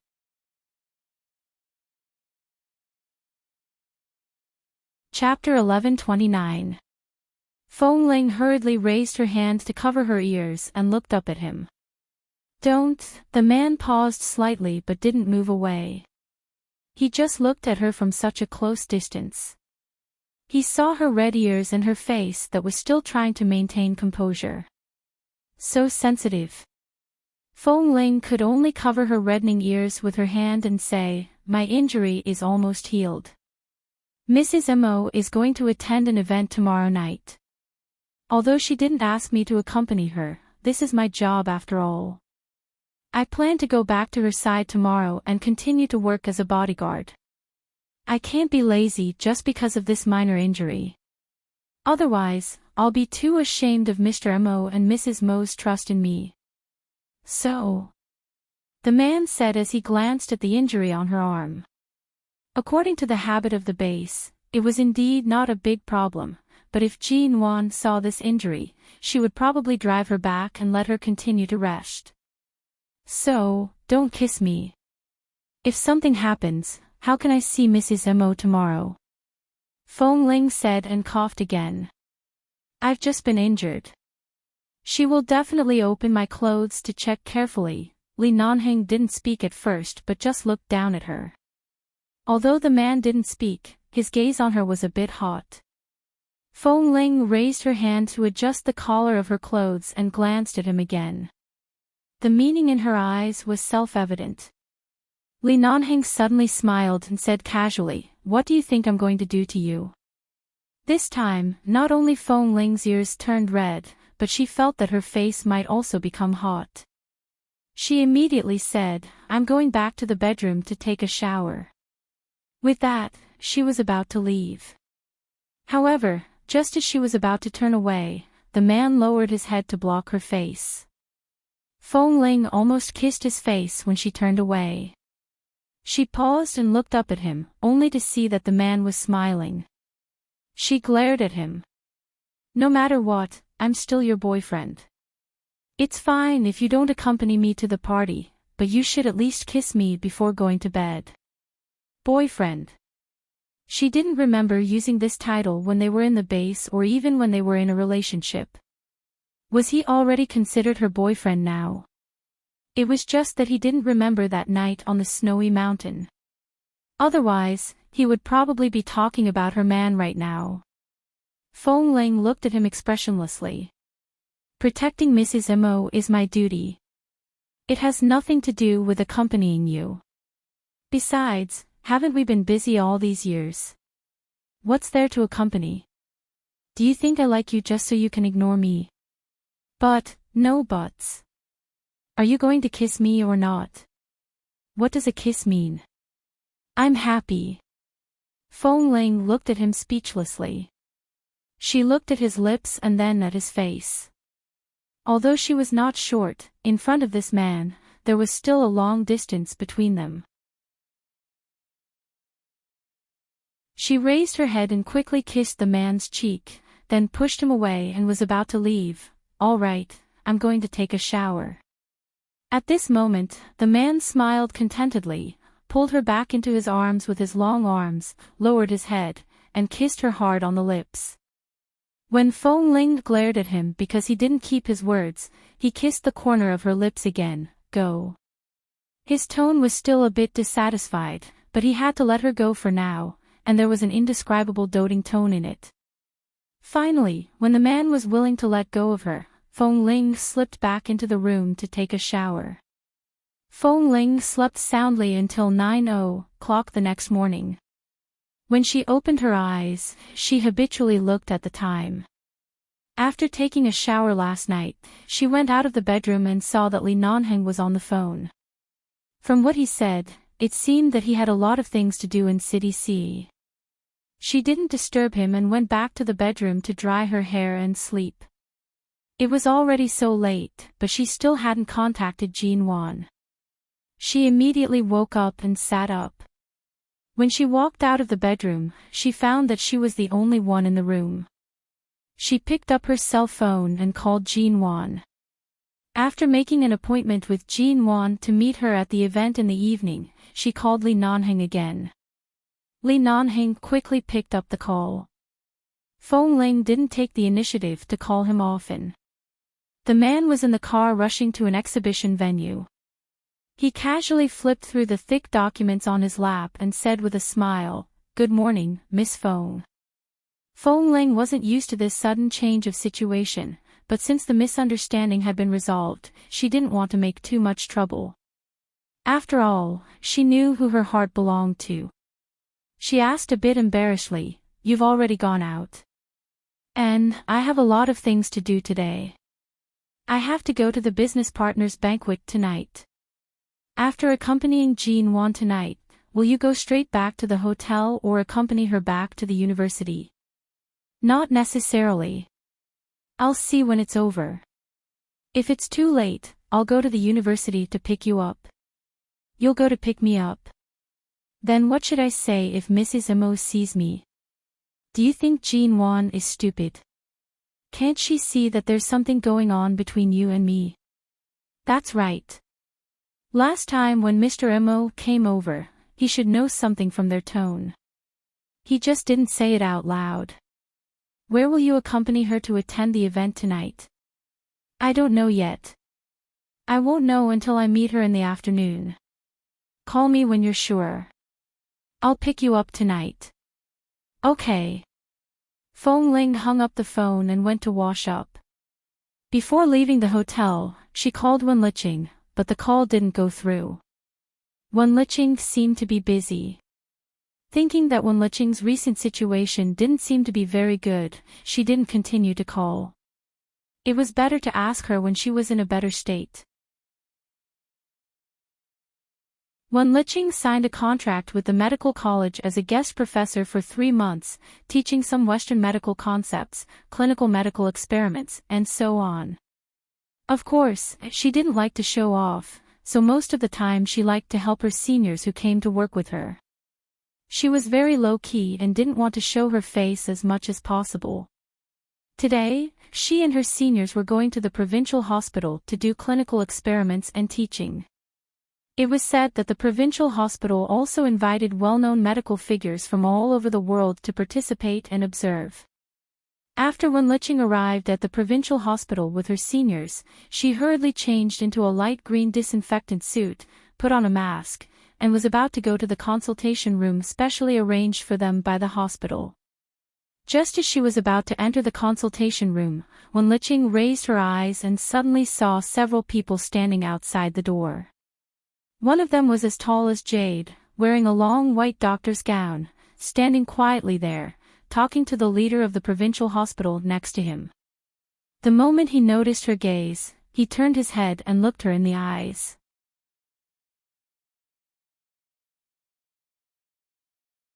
Chapter 1130. She didn't need to see the other party's face carefully at all. Just a figure from the side was enough for her to recognize that it was Wen Linhan. He hadn't returned to the United States yet. Why did he appear in the provincial hospital? Today, the provincial hospital said that well-known medical figures from all over the world would be invited, including him. Normally, her brother would never participate in these activities. Even though people from all over the world had invited him, he rarely participated in these activities. Her low-key personality was influenced by him. She would more or less participate in some of these activities due to the face of various parties. On the other hand, he was like a god who could not be invited at all. But now he actually appeared here. At the moment when their eyes met, Wen Liqing's face turned cold. She looked away from the man's face and walked directly to the senior brothers and sisters who were talking to others not far away. She took the comprehensive clinical materials in their hands and left, no longer walking in front of them or looking at them. However, when she got inside, she saw that Wen Linhan was also a member of the clinical experiment and teaching today, and many medical scholars came today, so the scene was very formal. Because it was too formal, even if Wen Liqing didn't want to stay in the same consulting room with him, she could only endure it. The senior brothers and sisters also noticed Wen Linhan. Of course, they just glanced at Wen Liqing's direction and saw that she was wearing a mask all the time. Except for looking at the materials in her hand, they couldn't see any other expression or emotion, so they didn't say much. Halfway through the clinical experiment, the leader of the provincial hospital asked her to hand the materials in her hand to Wen Linhan. Wen Liqing directly handed the materials in her hand to the senior sister and asked her to help with her eyes. But the other people next to her all looked in her direction at this time. Wen Liqing's expression was very good during the clinical experiment, and her reaction speed was also very fast. Her professional knowledge was not inferior, but now she was just going to bypass the experimental bed in front of her and hand the materials to Wen Linhan. Why did it suddenly seem that she was in a bad state? Everyone was obviously very anxious, and the 10 or so seconds that she had delayed made people suddenly look in her direction. And now there was a live broadcast for the medical students to watch the whole process, and at least thousands of pairs of eyes were watching them. "Senior sister, do me a favor," Wen Liqing said in a low voice. The senior sister glanced at her and then at Wen Linhan's indifferent gaze. After watching for a while, she felt a little cold as if there was a thorn in her back, so she whispered, I'm holding the equipment in my hand, so I can't go over. Wenlicheng glanced at the things in her hand and then turned to look at the senior brother. Even if the senior brother didn't have anything in his hand, it was too much to push this kind of thing to him. Glancing at the camera again, Wenlicheng didn't waste any more time and walked over with the materials in her hand. When she walked up to Wenlicheng, there was no emotional fluctuation on her face. She was wearing a sterilized mask and looked indifferent. There was a big screen next to the clinical consultation room. On the screen, her figure and Wenlicheng's figure were enlarged, and at the same time, some pictures of electronic files, as well as various knowledge and drawings of clinical medicine were displayed next to them. She didn't look at anyone, nor did she look at the big screen, but just said in a very official voice, "Dr. Wen, the materials you want." With that, without waiting for Wenlicheng to reach out to take it, she directly put the materials on the table in front of him, and then turned to walk aside. She nodded politely to the leaders of the provincial hospital and the person in charge of arranging their work and salaries this time, and then returned to the side of the senior sister and the senior brother. It was as if she didn't see the man who was surrounded by several medical school leaders, nor did she feel his gaze. It was as if she didn't know him, as if he was just a stranger who was respected by many people in the medical world. Wenlicheng's attitude stagnated the progress of the clinical experiment that was in progress for more than 10 seconds. The other medical school leaders only knew that her surname was Wen, but in this big country, the surname Wen was not particularly rare, so it was not strange to meet someone with the same surname, so they didn't think too much about it. But someone still called her, "Wait a minute." Wenlicheng paused for a moment and raised her eyes to look at the other party. Both Doctors Wen seemed to be very famous in the Los Angeles medical community. I don't know if the two of you have communicated with each other when you were in the United States. Today's clinical experiment requires very precise suture removal techniques. Why don't both Doctors Wen show all of us and the thousands of students of the medical college in front of the camera? Everyone in the clinical room, including the man's gaze, fell on Wenlicheng at the same time.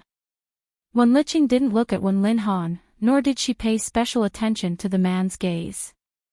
She just stood there and nodded politely to the leaders of the provincial hospital and the medical school. Since Dr. Wen is here, I'd better not show up. Dr. Wen's suture technique is worthy of everyone's observation and learning. I can also stand by and learn from him. After all, Dr. Wen has studied abroad for many years and was hired by Los Angeles City Hospital. There's no need to be so modest. I'm not being modest. I'll really show up. Wenlicheng said and raised her hand to introduce the senior sister and senior brother next to her. My senior sister and senior brother are better.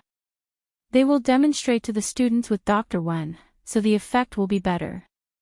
Seeing that she flattered others but trampled on them, the leaders knew that she was low-key and didn't say much. In the end, as she said, they invited her senior brother and sister and politely invited Wenlicheng to be their teacher. When Wenlicheng bypassed the table in front of him and walked to the clinical experiment table, he seemed to glance at Wenlicheng. Although he didn't speak, his eyes were clear, and he didn't pretend to be unfamiliar with her, but he didn't mean to say anything to her in public. He just looked at her as if he was sizing up how thick her disinfectant suit was. The disinfectant suit in China was also different from that in foreign countries. She had never worn this suit in the United States. Wenlicheng, who was wearing a green mask, also looked indifferent, as if familiar and strange at the same time. Wenlicheng lowered her head and took a step back as if she didn't see anything. She gave them the position on the side of the clinical experiment table, turned around, and walked away.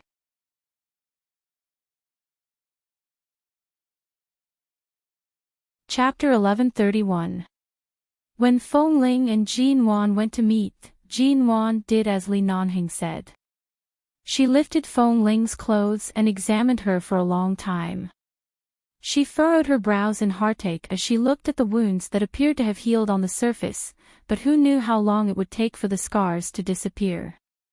Thankfully, Feng Ling did not have a talkative personality. She answered whatever Jin Wan asked and did not complain. The topic slowly shifted to the event they were going to attend tonight. It's a family banquet for the company's overseas Chinese chairman, Mr. Kai De. Back when we were in High City, didn't our studio already have contact with the company? We also recently signed a contract.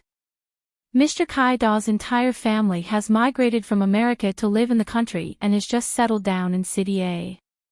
He has invited the heads of all the major business partners to his home for a meal and drink.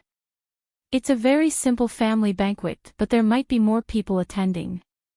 Then, are you going to pick out a gown now? There's no need for a gown. Mr. Kai De emphasized that it's only a family banquet and hopes for more friends to attend. However, he doesn't wish for it to be too grand. It's fine to dress more formally. Feng Ling looked at Jin Wan's radiant expression and knew that she had completely reconciled with Mr. Mo. She did not continue with the Cold War and felt much more relaxed. Otherwise, she would not be able to watch Jin Wan trying her best to maintain a calm attitude every day. Indeed, it was only when everyone was happy that one could feel at ease. Previously, when she saw Jin Wan in a daze by the condo window, her heart had truly ached for her. That night, at 6:30, Mr. Kai Da's villa was located in the wealthy district of City A. It was 2,000 square meters large. Although it was already winter, the weather was good. The sky was filled with stars, and the temperature was not as cold as expected. There were many guests, and there were many ladies who chose to wear gowns. In the brightly lit villa, everyone's faces were dazzling. Well-trained waiters were currently serving expensive and exquisite desserts and drinks.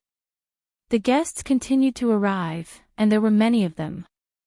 After 7:30, the number of people in the courtyard increased, and it became hotter. In the study on the second floor of the main residence, Old Master Kai had just left. Qin Siding and Li Nanheng, who had been specially invited by Old Master Kai to the study for a heart-to-heart talk, stood by the window. Qin Siding looked out of the window, while Li Nanheng stood by the air vent on the other side, lighting a cigarette. Glancing downstairs, Qin Siding was about to pick up his phone to call the hospital when he suddenly caught a glimpse of a woman coming down from a car in front of him. When he saw the woman's face clearly, he smiled meaningfully. "Nanheng, come over and see who's here." The cigarette between Li Nanheng's fingers flickered and he glanced at the window that Qin Siding was pointing at. When he saw that the person who came was Feng Mingzhu, his expression did not change. "It seems that he has been tipped off by the old master's men and knows of my whereabouts." Qin Siding smiled and sat on the sofa, casually flipping through the secret agreement on the underground arms trade that Mr. Kai had sincerely invited them to look at. At the same time, he swept a glance at him. "Why don't you go down and entertain them personally? This Miss Feng, I can tell that she's really attached to you." "I'll go down. If I go down, I'd rather you go down. Dr. Qin is as handsome as Panin. In order to see you, the young ladies from the prestigious families who are pursuing you would rather pretend to be sick and line up outside your city's hospital. Why don't you help me get rid of Feng Mingzhu? Just let her set her sights on you." Qin Siding curved his lips, his clear eyes filled with mockery. "How can I do that? After all, this Miss Feng has been devoted to you for many years. How can I seduce such an infatuated young lady?" Li Nanheng chuckled. Li Nanheng sneered and put out the cigarette butt in the ashtray next to him. There was a hiss in the air, and then it was quiet again. After all, Dr. Qin doesn't have a woman by his side right now. Sure, Nianj doesn't have any plans to have any contact with you recently. It's not right for your side to remain empty. As he spoke, Li Nanheng approached Qin Siding's window. At the entrance of the courtyard, Feng Mingzhu had just entered. She was greeting several acquaintances who had interacted with the Feng family in America. About 10 meters behind Feng Mingzhu, a familiar car stopped. The rear door opened, and Jin Wan, who was dressed in a professional, high-end white suit, appeared before everyone's eyes. Knowing that the person who had arrived was the legendary Mrs. Mo, the crowd immediately surrounded her.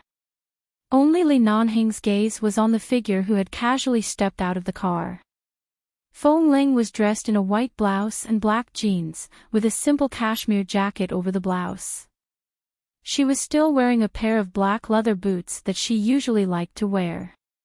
She looked absolutely unapproachable. She was still simple and clean without any makeup, and her hair was clean and fluffy. She followed behind Jin Wan and raised her hand to block the crowd that surrounded Jin Wan. Her eyes were cold, but on the surface, she maintained a bit of politeness. She asked the others to make way for Mrs. Mo and not to surround her like this. Qin Siding saw Li Nanheng standing in front of the window and seemed to be looking at something very seriously. He looked away from the agreement in his hand and turned to look outside. When he saw it was Jin Wan and Feng Ling, he raised his eyebrows and said, "The color of the scarf around Feng Ling's neck is not bad. It's rare to see a touch of red on her." Indeed, Feng Ling, who was walking in the yard with Jin Wan, was wearing a red scarf around her neck. The color matched with most of her black clothes and looked a bit like the European and American style that girls like nowadays. It's indeed not bad. Li Nanheng curved his lips. Qin Siding faintly raised his elegant and deep brows. I saw that she rarely wore such trivial things. Could it be that Jin Wan was overly enthusiastic and specially knitted a scarf for her? Li Nanheng, do you think Jin Wan has the time to knit a scarf? That's strange. This doesn't match Feng Ling's usual habits. Qin Siding deliberately said teasingly and then said with a smile that was not a smile, could it be that some wild man was afraid she would catch a cold and specially gave it to her? The wild man glanced at him coldly. Qin Siding put on a look of realization. Yo, could it be that this wild man is you? Li Nanheng snorted coldly. He looked at the figure in the yard and the warm red on Feng Ling's neck, and a trace of gratification flashed across his eyes. You're tuning into the LoveLore Library YouTube channel. We're so grateful for your support, and don't forget to subscribe to join us on this incredible journey through captivating stories. Your generosity through donations truly makes a world of difference, as it's the primary source of revenue that allows me to expand and enhance this channel for you. Thank you from the bottom of my heart for being a part of this adventure.